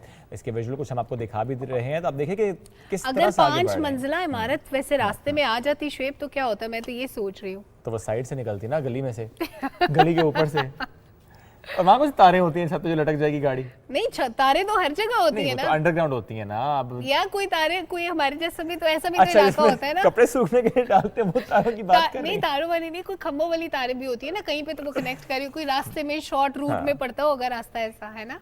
दुबई में ऐसा कुछ नहीं है, आप पाकिस्तान से Just निकले, आप जरा मियां चुनू से बाहर आए तो मैं आपको दुबई लेकर जाऊं। लेकिन वैसे इस्लामाबाद इतना खूबसूरत इलाका है, इतना खूबसूरत शहर है कि इससे बाहर निकलने का मतलब सोचते ही नहीं है, दिल नहीं करता चलिए ठीक है जी, तो हमने जिक्र ये चीनी कंपनी बेसिकली जिसने तजुर्बा किया है। चीनी यस, शुगरी नहीं है, चाइनीज़ कंपनी है ये जिसने तजुर्बा किया। मरीना में जो है स्काई डाइव है वहाँ पर इसकी टेक ऑफ और लैंडिंग कराई गई। अब आपको ले जाऊँ, इजाज़त हो, चरना आइलैंड के आसपास चलते हैं, क्योंकि वहाँ पर हम बैक कभी देखी है वैसे आपने हम बैक वेल? मैंने नहीं देखी। ओके, चरना के अगर आसपास जाएं, नहीं मुबारक विलेज के आसपास जाएं, आरडी आइलैंड के आसपास अगर आप जाएं, इतना दूर भी नहीं है, it's an hour drive from Karachi. उसके बाद ज़रा बोट पे आपको या यार्ड पे जाना होता है आगे, तो आपको वाकई कुछ मौसम, कुछ वक्त, कुछ टाइम्स ऐसे होते हैं जब आपको बहुत ज़्यादा वेल्स वहाँ पर नजर आती हैं, डॉल्फिन्स नज़र आती हैं। डॉल्फिन ज़्यादा नजर आती हैं, वेल्स कम नजर आती हैं। लेकिन जो हम बैक वेल है ये वहाँ पर जो देखी गई है, इसकी वीडियो आपको दिखा रहे हैं और इसको जो विजुअल है, ये जो वहाँ पर लोग मौजूद थे उन्होंने इसको कैप्चर किया। और नॉर्मली इस टाइम पे यानी अक्टूबर में नहीं देखा जाता। और ये जो हम्पबैक वेल है वैसे तो ये कुछ 38,000 है दुनिया भर में, लेकिन ये जो ये वाली नस्ल है ना, हम्पबैक की स्पेशल एक नस्ल है, ये 100 है, तकरीबन 100 है पूरी दुनिया में। और ये दुनिया में 100 है तो आप मेरे से पूछ रहे, मैंने देखी होगी, मैंने कहाँ से नहीं, मैं देखी सिर्फ होगी? हम्पबैक वेल की बात कर रहा था, नॉट दिस अच्छा। Type of well. हम्पबैक अच्छा। वेल की ये टाइप है, वरना तो काफी ज्यादा है ना, वो तो आपने शायद और देखी। वैसे मैं आपको बांग्लादेश लेके जा सकती हूँ, वहाँ पे कल मैच हुए, बड़े Okay. जबरदस्त खवातीन के 2 मैचेस ठीक। थे और पाकिस्तान ने श्रीलंका को 5 विकेटों से हरा दिया। विमेन एशिया कप में सिलेट में खेला गया था ये मैच। Okay. श्रीलंका ने टॉस जीत के बैटिंग का फैसला किया था और पूरी टीम 18.5 ओवर्स में 112 रन बनाकर आउट हो गई थी। और जनाब पाकिस्तान ने बहुत अच्छा खेला भाई, पाकिस्तान ने मुकर्ररा हदफ 19वें ओवर में 5 विकेटों पे हासिल कर लिया था। बहुत मुबारक टीम पाकिस्तान, इसी तरह खेल के पाकिस्तान का नाम रोशन करते रहे। और एक बड़े कद्दू की खबर भी अगर हम दे दें तो ये तो क्या है? किसी को नहीं कहा, तो खबर थी हमारे पास। 1158 किलो का एक कद्दू, मतलब कैन यू इमेजिन? 1000 इतना बड़ा 1158 किलो कद्दू उगाया वो गया है कद्दा जनाब। था या कद्दू था या छोटा जहाज था, वो क्या था? वो जहाजी आप कह लें, जहाजी साइज कद्दू। अच्छा दिखा रहे हैं, ये अमेरिकी किसान है।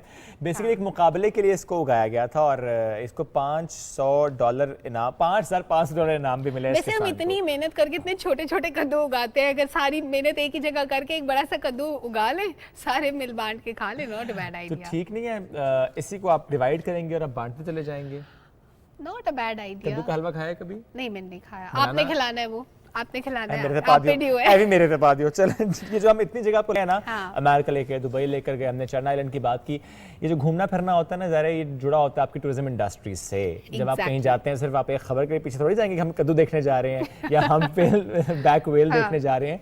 जनरली जब आप किसी जगह पर जाते हैं तो आपकी कोशिश होती है कि आप उस जगह को एक्सप्लोर करें, हाँ। आप ज़रा घूमें फिरें। तो वहाँ पे ज़रा उसकी होटल इंडस्ट्री भी जुड़ी होती है, इंफ्रास्ट्रक्चर भी उससे लिंक्ड होता है, क्या अपॉर्चुनिटीज़ हैं। एडवेंचर टूरिज्म की बात भी हम करते हैं। तो पाकिस्तान की अगर हम बात करते हैं तो पाकिस्तान में टूरिज्म का इतना ज़्यादा पोटेंशियल है कि नंबर 1 इंडस्ट्री ये हो सकती है अगर हम सही तरीके से दुरुस्त में इन्वेस्ट करते चले जाएं। तो फिर हम देखेंगे कि जिस तरह आजकल आते हैं ना कि जब आप इंस्टाग्राम स्क्रॉल डाउन करते आते हैं जी 4 दिन का टर्की का, 4 दिन का बाकू का, 4 दिन का किसी और मुल्क का। तो ये जब नज़र आएगा ना आपको आने वाले वक्तों में इंशाल्लाह पाकिस्तान के हवाले से कि 3 days Pakistan trip, Tour de north या एक्सप्लोर पाकिस्तान या फॉर दैट मैटर जिस भी नाम से आप और आएंगे। पाकिस्तान में इतना ज्यादा पोटेंशियल है कि कोई 36 जगह तो शुएब ने अकेले घूम लिए हैं, तो अगर मेरी वाली भी मिलाए तो वो तो बहुत ज्यादा बन जाती है। आप ये ऐसे सब बताते रहते हैं ना, आप किधर किधर गए, बहुत सारी ऐसी चीजें जो आप नहीं भी बताते, खुफिया दौरे करके आते हैं आप हर खुफिया छुट्टी दौरा में। मेरा नहीं होता, मैं इंस्टाग्राम और व्हाट्सएप पे जरूर बताता हूँ। उसमें मुझे बहुत से लोग कहते हैं भाईजान टिकते भी हो घर में कि नहीं टिकते हो। I love travelling, that is the reason कि मुझे मैं हर वीकेंड एंजॉय करना चाहता हूँ। एनीवेज जो हम बात कर रहे थे टूरिज्म पे, तो इस पर आज हम बात करेंगे। हमें प्रोग्राम में ज्वाइन किया है former chairman PTDC Arif Aslam Khan साहब ने। अस्सलाम वालेकुम जी, कैसे हैं आप? अस्सलाम वालेकुम जी। सर शंग्रीला ही ज्यादा रहते हैं कि इधर भी आते हैं? ज़रूर आते हैं। जरूर आते हैं। कैसा मौसम है शंग्रीला का? थोड़ा ठंडा हो रहा है अभी, Okay. गेटिंग कोल्ड नाउ, शाम के टाइम पे। जबरदस्त। अब जब मौसम ठंडा हो रहा है तो क्या मामला भी ठंडा हो रहा है, लोगों का आना भी ठंडा हो रहा है? ठंडा थोड़ा हो जाता है, थोड़ा हो जाता है ना, because इस मौसम में लोग नहीं जाते इतना। सबसे अच्छा मौसम अक्टूबर होता है। सर अक्टूबर हम में। पोटेंशियल की बात कर रहे हैं, तो पोटेंशियल पाकिस्तान में कितना ज्यादा है और हम कितना यूटिलाइज कर पाए हैं सियाहत के कितना potential को? फीसद कर पाए अब तक? इसमें काफ़ी चीज़ें हैं जो हम नहीं कर सके ड्यू टू वेरियस रीजंस। अभी इस साल फ्लड्स आ गए और तरफ बैक हो गए लोग, फॉरनर्स भी कम हो गए आना, नहीं तो बहुत ज़्यादा आया करते थे, लास्ट ईयर तक बहुत आए थे। पोटेंशियल इतना है कि आई थिंक नंबर 1 इंडस्ट्री, जैसे आपने जिक्र किया, it is the number 1 industry in the world, not only for Pakistan. Okay. European countries आप देखें, इज़ टूरिज़म। ओके। और यहाँ पे अनफॉर्चुनेटली वो गवर्नमेंट के साथ अभी तक वो इंटरेस्ट नहीं लिया है गवर्नमेंट ने, बिकॉज ऑफ लेकिन चेंजेस। सर हम पीछे कहाँ रह गए, हमसे कमी कहाँ रह गई? देखिए बहुत सी खूबसूरत जगह हैं वहाँ पे, हमारी इंडस्ट्रीज ग्रो भी कर रही हैं। कोई भी बंदा जब भी घूमने के लिए पाकिस्तान से जाता है, शुमाली इलाकों की तरफ देख लें या अब दूसरी तरफ भी देखें, तो बाहर से भी लोग आते हैं।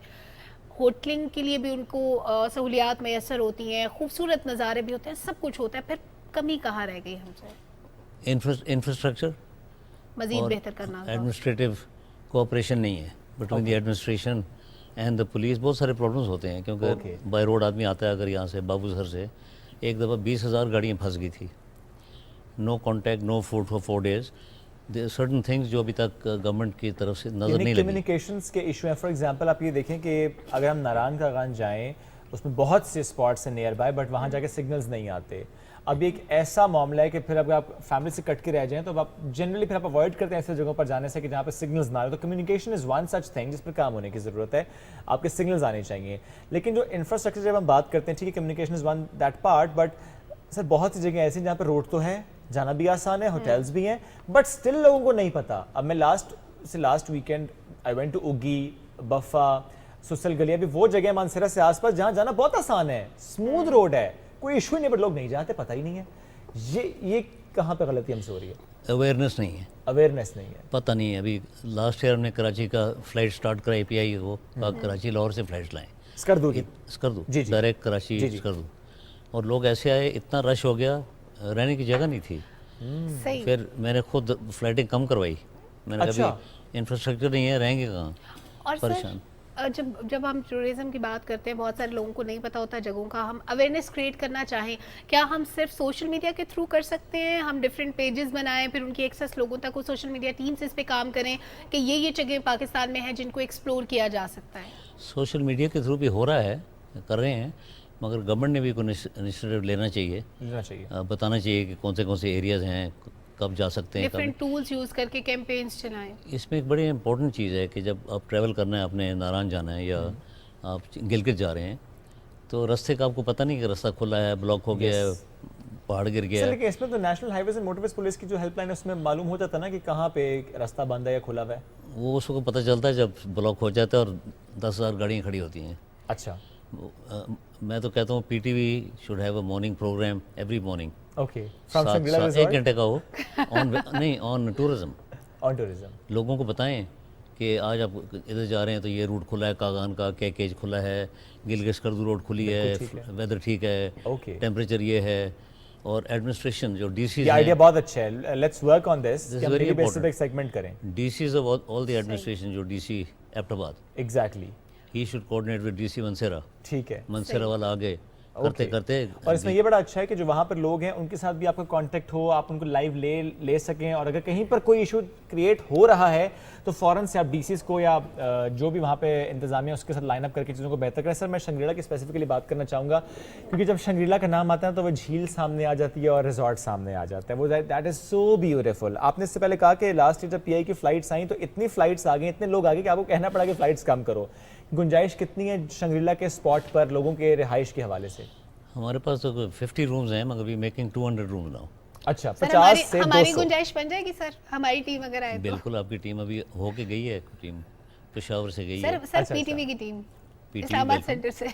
आप आना चाहिए आपने, बल्कि this is a very good one to come okay, and see you most welcome. नहीं, बट आप कह रहे हैं कि अभी अब लोग जिस तरह कम होना शुरू हो गया आना, तो October is the last month for tourism in Shangrila? नवंबर तक चलता है, but we are starting winter tourism now. ठीक, इस दफा होगा, इस दफा इंशाल्लाह जरूर यानी होगा। इस बार सर्दियां आप शंग्रीला रिजॉर्ट में गुजार सकते हैं, बिल्कुल गुजार और सकते उसके लिए बाय एयर ही? हैं। बाय रोड भी आते हैं, बर्फ इतनी नहीं पड़ती, अच्छा, road is sort of clear, okay, flights are regular, Airbus जाती है। अच्छा सर, हमारे जब नॉर्दर्न एरियाज पे हम ज़्यादा फोकस करते हैं ना जब भी टूरिज्म की बात होती है, लेकिन होता क्या है कि अक्सर जब बर्फबारी का मौसम स्टार्ट होता है, स्नोफॉल की वजह से या समटाइम्स लैंड स्लाइडिंग की वजह से रास्ते बंद हो जाते हैं, उसके लिए भी हम कम्युनिकेट नहीं कर पाते। क्या वहाँ पे लोकली कोई ऐसा सिस्टम मौजूद है कि जो लोग जा रहे हैं उनको पता चल जाए कि यहाँ पे अब लैंड स्लाइडिंग हो चुकी है या एक्सपेक्टेड है, या यहाँ पे स्नोफॉल की वजह से रास्ता बंद है? जी, ये अच्छा सवाल है। इसमें नेशनल हाईवे और टूरिस्ट पुलिस रखी हुई है गिलगित बल्तिस्तान में, ठीक, सो हर जगह पे वो बैठे हुए हैं, इन्फॉर्म कर देते हैं लोगों को। टूरिस्ट पुलिस सर्विस बाकायदा गाड़ियाँ उनके पास हैं। कोई ऐसा पॉइंट है जहाँ से जो लोग जा चुके हैं वो वापस मुड़ सकें अगर पता चल गया कि रास्ता बंद है आगे? वापस मुड़ना मुश्किल हो जाता है, ट्रैफिक जैम फिर पीछे फंसना ही पड़ता है। फंस जाता फिर आगे का ही रास्ता है, वापसी का कोई रास्ता नहीं है। फिर से मंजिल छोड़िए, रास्ते को एंजॉय कीजिए, यही एक काम है जो हम कर सकते हैं। जी हाँ। लेकिन रास्ते में फिर होटल्स का होना, छोटे छोटे होटल्स का होना, ताकि लोगों की रिहाइश भी हो सके, बच्चों के साथ भी लोग जाते हैं, फैमिली के साथ होते हैं, तो उनके लिए ज़रा मुश्किल हो जाता है।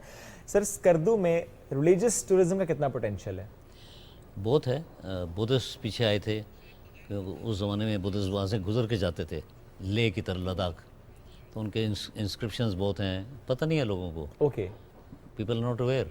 ओके, जब पता चलेगा तो लोग और आने शुरू होंगे रिलीजियस की तरफ, टूरिज्म की तरफ। फॉर एग्जाम्पल, आपने इससे पहले कहा कि इस दफ़ा पहली बार हो रहा है विंटर टूरिज्म की तरफ हम बढ़ रहे हैं। लास्ट ईयर थोड़ा सा किया था, थोड़ा सा किया extend था, बट इस दफ़ा हम एक और स्केल पे लेकर जा रहे हैं इसको, जी हाँ। शंग्रीला को विंटर टूरिज्म की तरफ। तो हम ट्राई करते हैं कि हम खुद भी किसी दिन जाके और एक वहाँ से segment या प्रोग्राम show करें। यस, सिग्नल्स आते हैं सर वहाँ पे, उधर आते हैं, फिर हमारा प्रोग्राम वहाँ से हो सकता है, उधर फिर हम जा सकते हम हैं। उधर जरूर signal का इंशाल्लाह। प्रॉब्लम बिल्कुल नहीं है, okay, no problem at all. और वहाँ पर एक तो शंग्रीला रिजॉर्ट इटसेल्फ इतना खूबसूरत है कि उसके बारे में ही बात करें तो एक प्रोग्राम ना काफ़ी, बट उसके अलावा आपने जो बात की बुद्धिस्ट वहाँ पर आते हैं, जो रिलीजियस टूरिज्म का पोटेंशियल है, कौन कौन सी साइट्स हैं शंग्रीला रिजॉर्ट के आसपास जहाँ पर हम फिर लोगों को बता सकें कि अगर आप 3 या 4 डेज के लिए जाते हैं तो these are the sites you should must visit? हमने एक पैकेज बनाया हुआ था, पैकेज बनाया हुआ है? Many years. अच्छा, वो चल रहा है अभी तक? 20 साल से बनाया था, Okay. 3 नाइट्स और 4 डेज के लिए। 3 नाइट्स एंड 4 डेज। हाँ, उस 3 पैकेज में nights। कहाँ कहाँ लेकर जाते हैं? फिर उसमें आ जाता है Deosai plateau, second longest highest widest plateau in the world, Deosai. फिर आप वहाँ से खपलू एक जगह है वहाँ जा सकते हैं, और लेक्स हैं बहुत सारी। ओके, सही। ये सब कवर हो जाता है 3 से 4 दिन 3 दिन में हो जाता है, फिर अच्छा, fourth day you Shuaib, come back. जी जी यू आर वेरी एक्साइटेड, तो आप मुझे इजाजत दे दो मैं सर से 2-3 बातें पूछ लूं, क्योंकि सर आप चेयरमैन पीटीडीसी भी रह चुके हैं। आपके ख्याल में कौन सी ऐसी जगह हैं जो पाकिस्तान में रहते हुए लोगों को जरूर जाना चाहिए, जरूर एंजॉय? हमें नारायण का गान और हमने 2-3 जगहों के अलावा कुछ नहीं देखा, हम नहीं जाते वहाँ पे, ज्यादातर लोग एक्सप्लोर करने की कोशिश नहीं करते, जहाँ सब जा रहे हैं वहीं चले जाते हैं। कौन सी ऐसी जगह है जो हर पाकिस्तानी को देखनी चाहिए? मेरा ख्याल है गिलगित, हुंजा, स्कर्दू जिसको बल्तिस्तान कहते हैं, फिर आगे आप चित्राल की तरफ जाएं। और कश्मीर वाली साइड पे बड़ी खूबसूरत जगह। आज़ाद कश्मीर भी है पोटेंशियल काफ़ी, नीलम बहुत ज़्यादा है वैली है। बल्कि। ताऊ बट एक जगह है, बड़े लोग जाते हैं वहाँ पे, रोड भी उनकी अच्छी है वहाँ पे जाने की। मगर स्कर्दू एक हब बन जाएगा इंशाल्लाह next year. Okay, international airport declare हो गया हुआ है। Yes. It is the longest runway in Pakistan. There लेकिन 2 क्या रनवे। पीआईए के अलावा कोई फ्लाइट्स आती हैं? 777 भी आएगा भी इंशाल्लाह सून।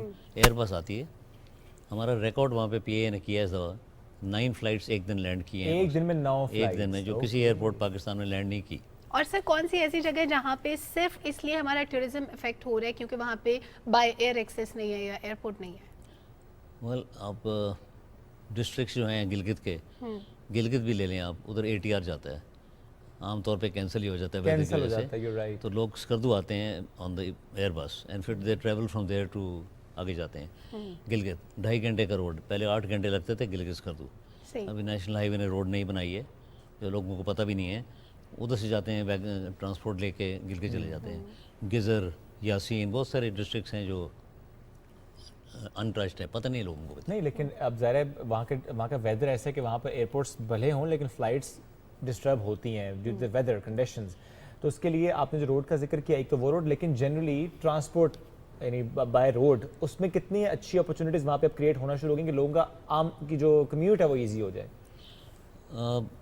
प्राइवेट गाड़ियाँ लाइक प्राडोज हैं, लोगों ने रखी हैं, बेशुमार गाड़ियाँ हैं। गाड़ियों का प्रॉब्लम नहीं है। कोई बस सर्विस उस तरह से स्टार्ट नहीं है? बस की है मगर not the type of buses. आपको लगता है उसमें इन्वेस्ट होना चाहिए? बिल्कुल होना चाहिए। गवर्नमेंट तो मुश्किल से तो नहीं करेगी फिलहाल। सर वहाँ पे लोकल इन्वेस्टर्स इस तरह के नहीं है जो बस सर्विसेज या जो भी लोकल ट्रांसपोर्ट सर्विस होती है इस तरह के स्टार्ट करें? जुड़ा हुआ है कारोबार। लोकल कर रहे हैं, लोकल कर रहे हैं, बड़ी अच्छी बसें लाए हैं, अभी नहीं लाए हैं। लेकिन सर हमारे जो ऐसे एरियाज हैं जहाँ पे टूरिज्म का पोटेंशियल ज़्यादा है, वहाँ पे समटाइम्स लोग एक्सप्लॉइट भी करते हैं उन वसाइल को जो वहाँ पे मौजूद होते हैं। कि अगर जैसे मरी का एक वाकया हुआ था, तो मरी में हमने देखा कि वो लोग जो जिनके पास वहाँ पे रहने को जगह भी थी, जो बहुत सारी चीज़ों में सियाहों को एकोमोडेट कर सकते थे, लेकिन लोगों ने नहीं किया। क्या इस पे कोई चेक एंड बैलेंस होता है गवर्नमेंट लेवल पे? हमने पर्सनली मीटिंग्स की हैं विद द एडमिनिस्ट्रेशन और स्ट्रिक्ट उनको ऑर्डर्स दिए हैं कि रेट्स को कंट्रोल करें, क्योंकि जब एक आता है कराची से आदमी, उसको पता नहीं होता ना मैंने कितने पैसे देने कमरे के। गेस्ट हाउस बहुत बन गए हैं अभी and they are ripping people off, मतलब है जो मर्जी चार्ज करो, तंग करना। एक बजट में आता है एक आदमी और ओवर बजट चले जाता है, फिर बेचारा वापस भी जाना होता है। लाहौर से हमारा बहुत ट्रैफिक आता है, कराची से बहुत। लास्ट में मैंने सियालकोट, फैसलाबाद, मुल्तान स्टार्ट कराया था पीआई को।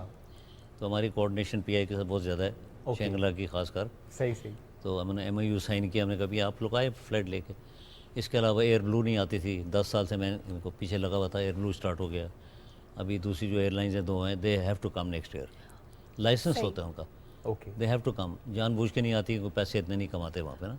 और सर जो हमारे जो फॉरेन इन्वेस्टर्स हैं जो पाकिस्तान में ऐसे पॉइंट्स पे इन्वेस्ट करना चाहते हैं जहाँ पे टूरिज्म का पोटेंशियल हो, जिन जगहों को प्रमोट किया जा सके, क्या गवर्नमेंट की तरफ से उनके लिए कोई फैसिलिटीज़ अवेलेबल हैं? इन्वेस्टर्स आ रहे हैं, देख रहे हैं। ज़मीन भी ले ली है लोगों ने लीज़ पे। बल्तिस्तान की तरफ ज़्यादा है, हुंजा की तरफ भी थोड़ा कम है, वो जाने नहीं देते लोगों को। मगर Baltistan which means Skardu and that area, investors are coming. अच्छा, वो कोई भी बाहर से आके ज़मीन खरीद के कर सकता है वहाँ पर होटल? पहले नहीं कर सकता था, पहले तो नहीं कर सकते थे। हाँ जी, अभी तो अब अलाउ कर दिया गया अलाउ, मगर लोग भी अभी केयरफुल हो गए, वो कहते हैं लीज़ पे लें, लीज पे देते हैं। और सर वो जो कॉन्ट्रैक्ट होता है उसमें फिर भी गवर्नमेंट का चेक एंड बैलेंस रहता है ना, उस कॉन्ट्रैक्ट में शामिल होता है कि वो 100% राइट्स नहीं होते, उस पर गवर्नमेंट चेक रख सकती है अगर बाहर से भी इन्वेस्टर आ रहे हैं। Is that true? जी रख सकती है, रखना चाहिए गवर्नमेंट ने। बल्कि गवर्नमेंट ने अभी तक इतना इंटरेस्ट नहीं लिया है टुवर्ड्स टूरिज्म, क्योंकि जाहिर है अभी और भी साथ साथ क्योंकि सर देखें ना कि पहले जब हम ये एक्सपेक्ट कर रहे थे कि पाकिस्तान में 2020 में बहुत ज़्यादा टूरिज्म हो गया तो कोविड आ गया। अभी जब हम मेहनत करने की तरफ थे कि दोबारा से रिवाइव करते हैं तो फ्लड्स आ गए। तो ज़रा ये ऐसे इशूज़ है कि जिसकी वजह से चीज़ें बहुत ज़्यादा डिस्टर्ब हो जाती हैं, बट ऐसा नहीं है कि हमारी प्रायोरिटी में नहीं होता। हम करना चाहते हैं बिकॉज ज़रा जैसा सर ने भी कहा और हम भी इस पर जिक्र कर रहे हैं कि ये नंबर 1 इंडस्ट्री बन सकती है अगर सही तरीके से इसमें इन्वेस्ट किया जाए। उसमें चाहे हम एक स्पॉट को लेकर पहले एक मॉडल के तौर पर बनाएं, वहाँ पर फ्लाइट्स का जाना, road network, communications, infrastructure, hotels, लेकिन उसके साथ साथ अवेयरनेस पर भी अवेयरनेस भी बड़ी इन्वेस्टमेंट होती है शुएब। और किसी भी प्रोजेक्ट का मतलब आप इंफ्रास्ट्रक्चर की बात करें ना, इन जगहों पे इंफ्रास्ट्रक्चर हमारी बेसिक रिक्वायरमेंट होती है। तो जब इतना आप बड़ा प्रोजेक्ट एक लॉन्च करने जा रहे होते हैं, PC1 पहले रेडी होता है। PC1 पे आपकी अच्छी खासी अमाउंट स्पेंड भी हो चुकी होती है, असेस भी हो चुकी होती है। उस अमाउंट को जमा करना, फिर उसको राइट जगह पे इन्वेस्ट करना, फिर जब उसकी एग्जीक्यूशन पे जाते हैं तो उस पर क्योंकि डॉलर की प्राइस अप एंड डाउन होती है तो उसमें अरबों रुपए बढ़ चुके होते हैं। अब वो अरबों रुपए हमें वहां पे ज्यादा जरूरत है जहां पे हमारे लोग मुतासर है सैलाब की वजह से, उनको फैसिलिटेट करना हमारी प्रायोरिटी है।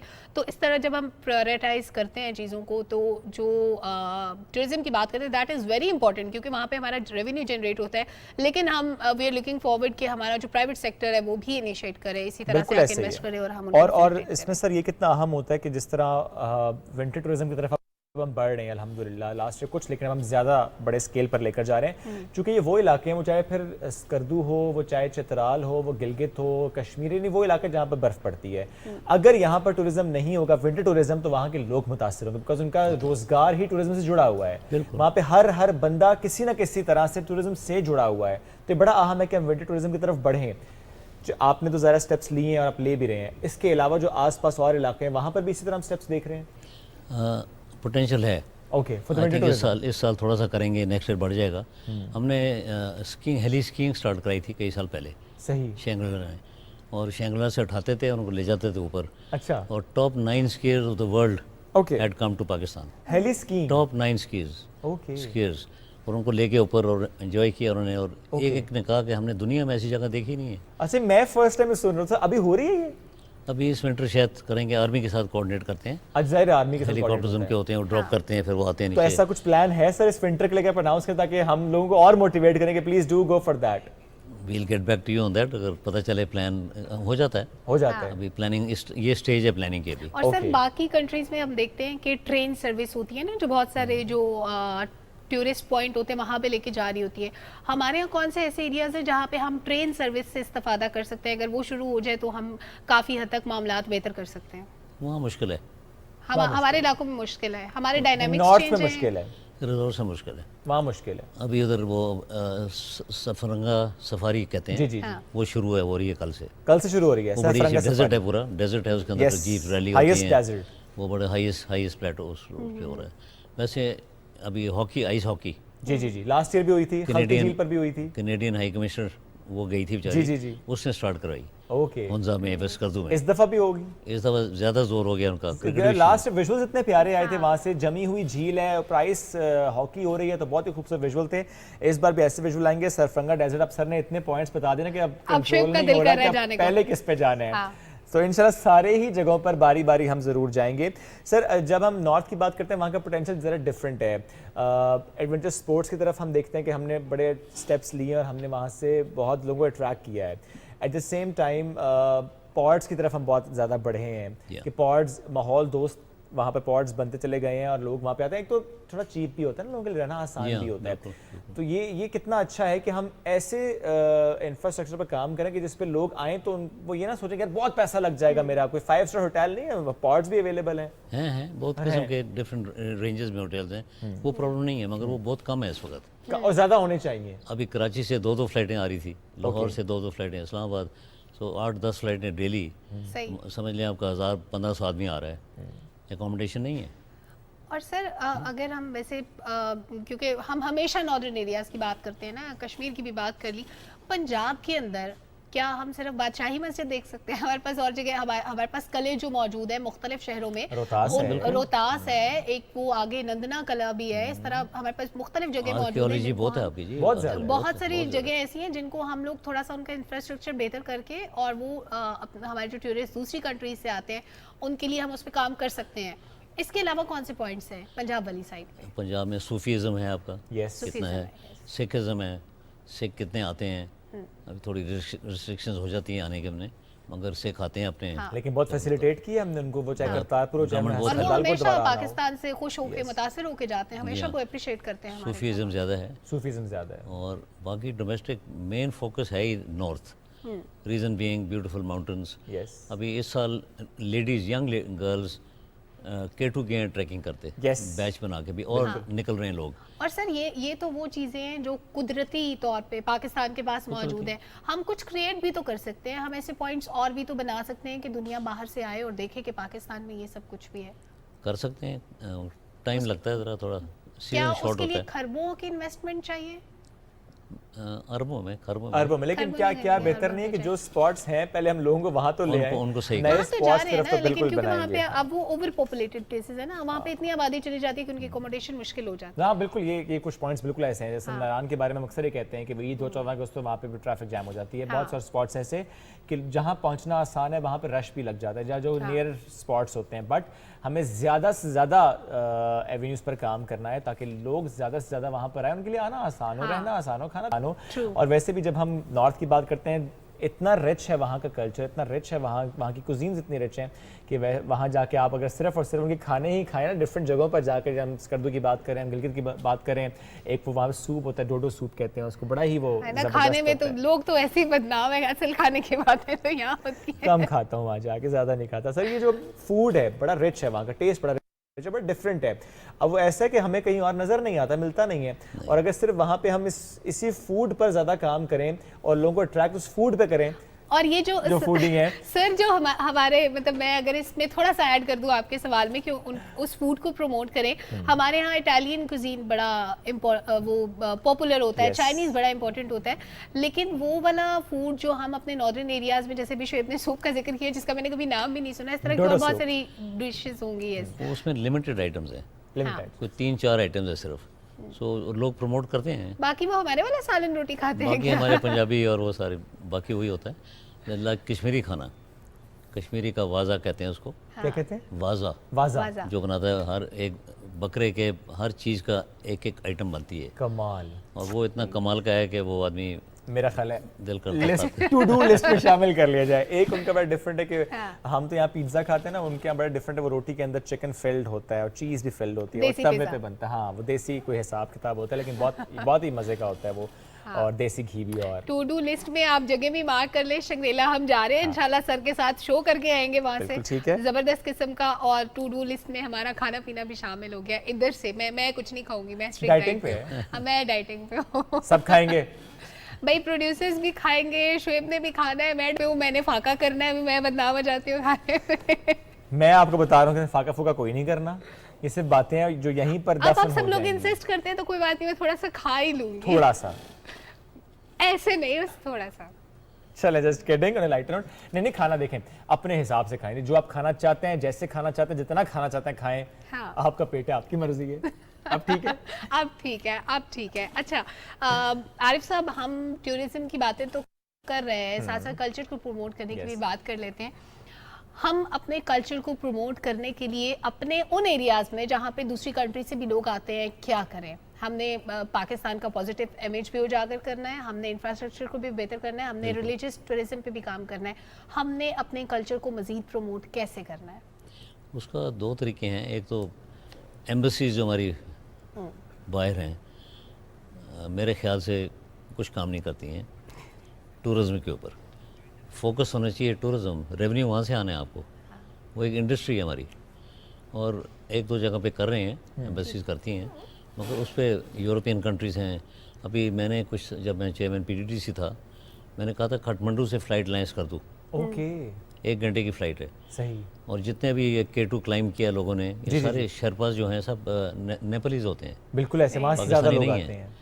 पैसे भी बहुत कमाते हैं और वो आते हैं। और ये आपने बड़ी इंपॉर्टेंट बात की है। हम देखते हैं कि पाकिस्तान में, स्पेशली इस्लामाबाद में जितनी भी एम्बेसीज मौजूद हैं, वहाँ पे इवेंट्स होते हैं, उनका कल्चर इसी तरह प्रमोट हो रहा होता है। हमारे गेस्ट वहाँ पे इनवाइटेड होते हैं, हमारे जर्नलिस्ट जाते हैं, वो देख के आते हैं कि वो उनके कल्चर में ऐसी ड्रेसिंग होती है, उनका रहन सहन ऐसा होता है, उनके कल्चरल शोज होते हैं, छोटे छोटे से इवेंट्स होते हैं। हम भी ये कर सकते हैं। और ये बड़ा अच्छा पॉइंट सर कि खटमंडू से फ्लाइट वाली आपकी सजेशन बहुत अच्छी थी, क्योंकि एक्सपेडिशन के लिए आते ही ज़्यादा वहाँ से लोग इसमें रीज़न ये है कि एक्सपेडिशन का पैकेज बनाएं, Okay. जैसे 7 दिन काठमांडू, 7 दिन स्कर्दू, जहाँ K2 जहाँ भी ट्रैकिंग करनी है, तो वो I am working on that.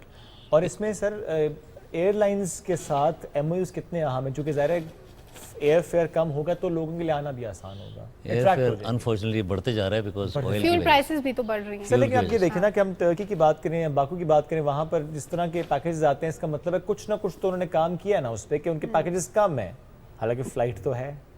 मैं आपको बताता हूँ, इंटरेस्टिंग चीज़ है। मैं टर्किश CEO को मिला था, टर्किश एयरलाइंस के, ठीक है, इस्तांबुल में गया था, मेट हिम ट्वाइस। तो मीटिंग एयरपोर्ट पे रखी मेरे लिए, डिनर रखा जो भी है, ठीक है।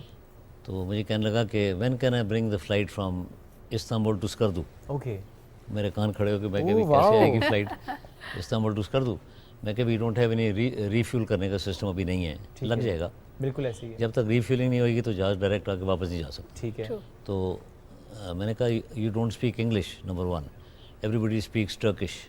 कहता yes you right, but we have 87,000 people who speak English, वो are at every airport in the world, उनकी बहुत जगह जाती हैं। तो मैं say why don't you get one flight with those people to come and see Pakistan and go back and tell their people कि हमारे पाकिस्तान में है क्या। Wonderful idea. तो वो बड़ा एक्साइटेड था, बल्कि मुझे कभी कभी कॉल आ जाती है व्हेन आर यू स्टार्टिंग। अच्छा, इसमें एक बात याद आई मुझे सर कि ज़रा ट्रांसलेशन की बड़ी अहमियत होती है, तो ये कितनी इसकी सिग्निफिकेंस है कि हम वहाँ पर जो टूरिज्म से जुड़े लोग हैं, जो टूर गाइड्स होते हैं, वो अब टर्किश भी सीखें, वो अब इटालियन भी सीखें, जर्मन लैंग्वेज, कि जब आप वो लैंग्वेज सीखेंगे ना तो आप उस लैंग्वेज में जब उन्हें टूर कराएंगे तो और लोग आएंगे कि हमारे लिए वहाँ जाना रहना करना खाना पीना सब आसान है। वो टूर ऑपरेटर्स हैं जो जानते हैं लैंग्वेज, ऑलरेडी लैंग्वेजेस आती हैं उनको, और ये सबसे अच्छी बात है कि लोग आना चाहते हैं, वो पाकिस्तान में रहने में इंटरेस्टेड होते हैं, लेकिन हमने उनको फैसिलिटेट करना है, हमने हमारी जिम्मेदारी है जी, हमारी जिम्मेदारी है। Sir thank you so much. कुछ ऐड करना चाह रहे हैं आप सर? नहीं, मैं ये कहना चाह रहा हूँ कि फ़्लाइटें जितनी बढ़ेंगी उतने ज़्यादा लोग आएंगे, और इंटरनेशनल फ्लाइट स्पेशली। बिल्कुल ठीक। मैं कोशिश कर रहा हूँ उड़नची से फ्लाइट आनी चाहिए, उड़नची से, और करीब भी है, काशगर से आनी चाहिए। बिल्कुल ठीक है, 1.5 घंटे की फ़्लाइट है। बिल्कुल ठीक है। तो टूरिस्ट जो आता है चाइना, फॉरेनर्स होते हैं ज़्यादा, यस, वो यहाँ भी इजीली पाकिस्तान लेके आए, यहाँ से उनको बाहर निकालें, या ऑन अराइवल वीज़ा हो जाए।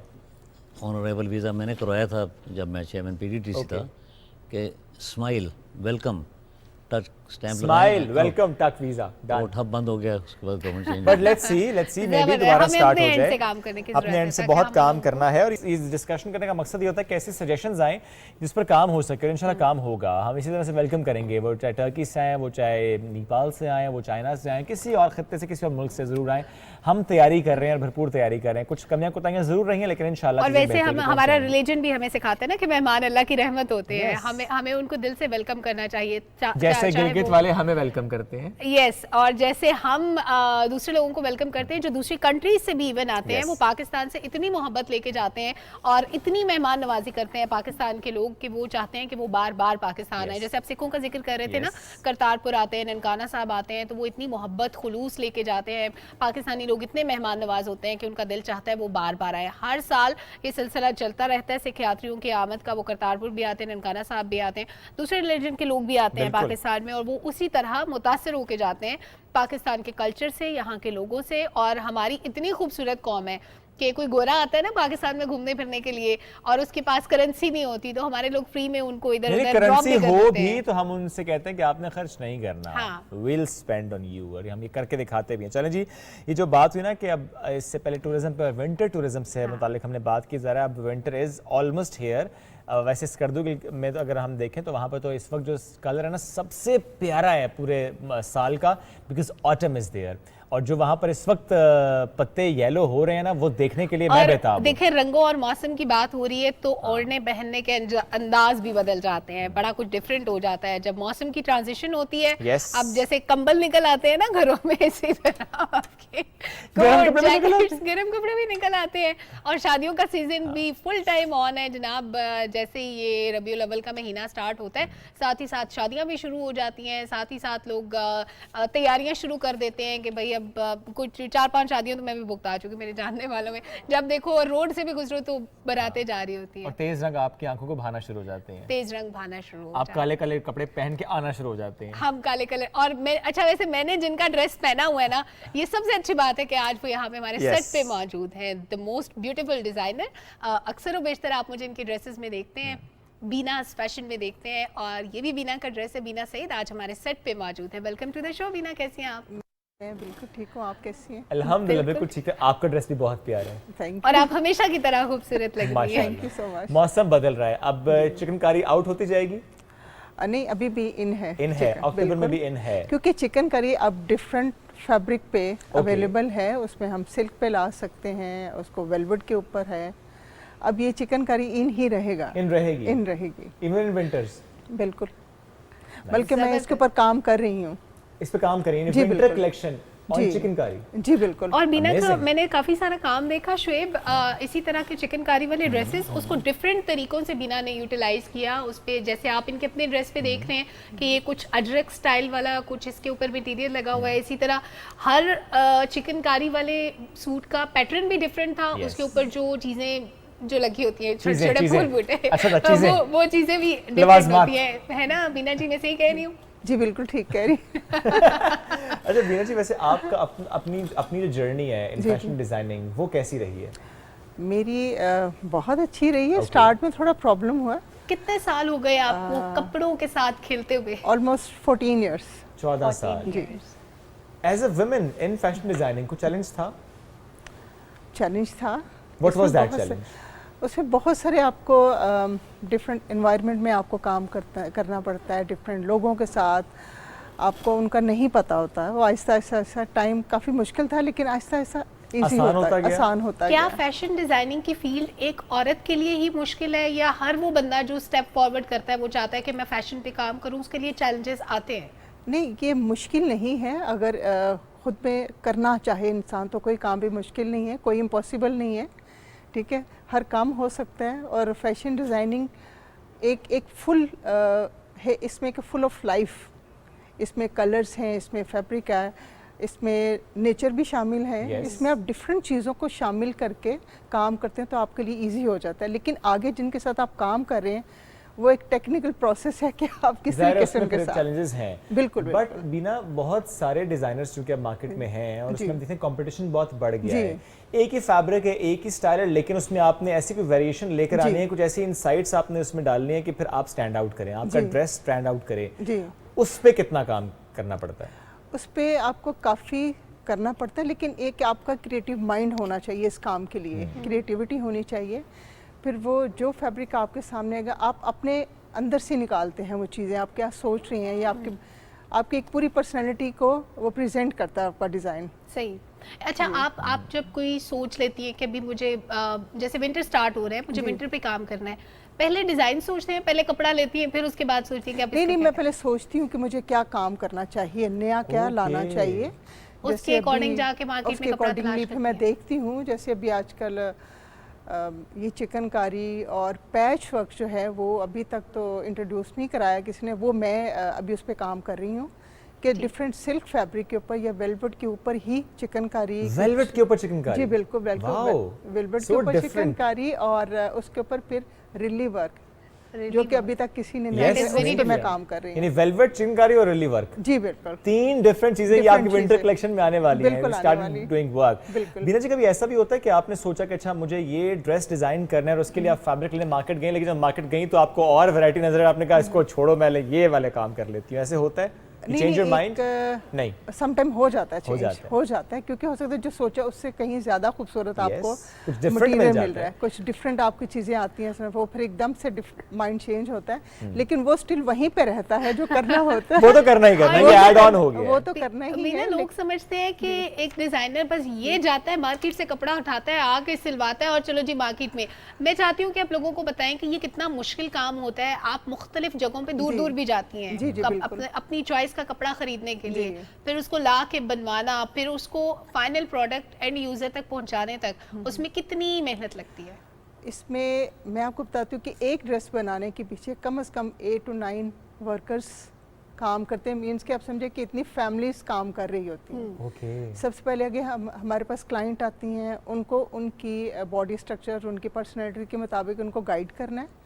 फिर हमने उसके बाद देखना है इनके फैब्रिक कौन सा सूट करेगा, फिर फैब्रिक ढूंढना है, हमने ख़रीदना है फैब्रिक, उसके बाद डाइंग का प्रोसेस, फिर दुपट्टा, फिर अगेन डाइंग, फिर एम्ब्रॉयडरी है या पैच वर्क, अगेन ये सारे प्रोसेस के बाद जाके एक सूट कंप्लीट होता है। लेकिन क्लाइंट ये समझती हैं कि शायद इन्होंने एक फैब्रिक पकड़ा, उसको रखा, डिज़ाइन किया और टक टक दे दिया, जबकि ऐसा नहीं है। इसको कम से कम 1 वीक लगता है। हम बैठ के करते हैं, इसको सोचते हैं कि हमने इसके डिज़ाइन क्या करना है, उसके अकॉर्डिंगली सारा मटेरियल पूरा किया जाता है, फिर उसके बाद मेजरमेंट का प्रोसेस आता है, उसके बाद फिर हम अपने वर्कर टेलर्स को देते हैं, फिर वो स्टिच होके आता है, हम उनको ट्राई करवाते हैं, फिर जाके उनको हम डिलीवर करते हैं। और वैसे लोगों में ये अवेयरनेस भी नहीं होती ना कि हमने पहनना क्या है। अभी जैसे हम देख रहे हैं कि क्यूलॉट्स, लॉन्ग शर्ट्स बड़ी इन हो रही हैं, हर बंदा समझता है कि मैं ये पहनूंगा, ये मैं हीरो बन जाऊंगा, ख्वातीन नहीं समझती मैं भी हीरोइन बन जाऊंगी, हर बंदे पे सूट नहीं करता। ये कितना ट्रेंडी है, कौन से लोग इसको कैरी कर सकते हैं? अच्छा, देखिए सबसे पहले जो बल्कि लेडीज़ हैं, शॉर्ट हाइटेड, उनको तो बिल्कुल भी क्यूलॉट नहीं पहनना चाहिए या शॉर्ट शर्ट नहीं पहनना चाहिए।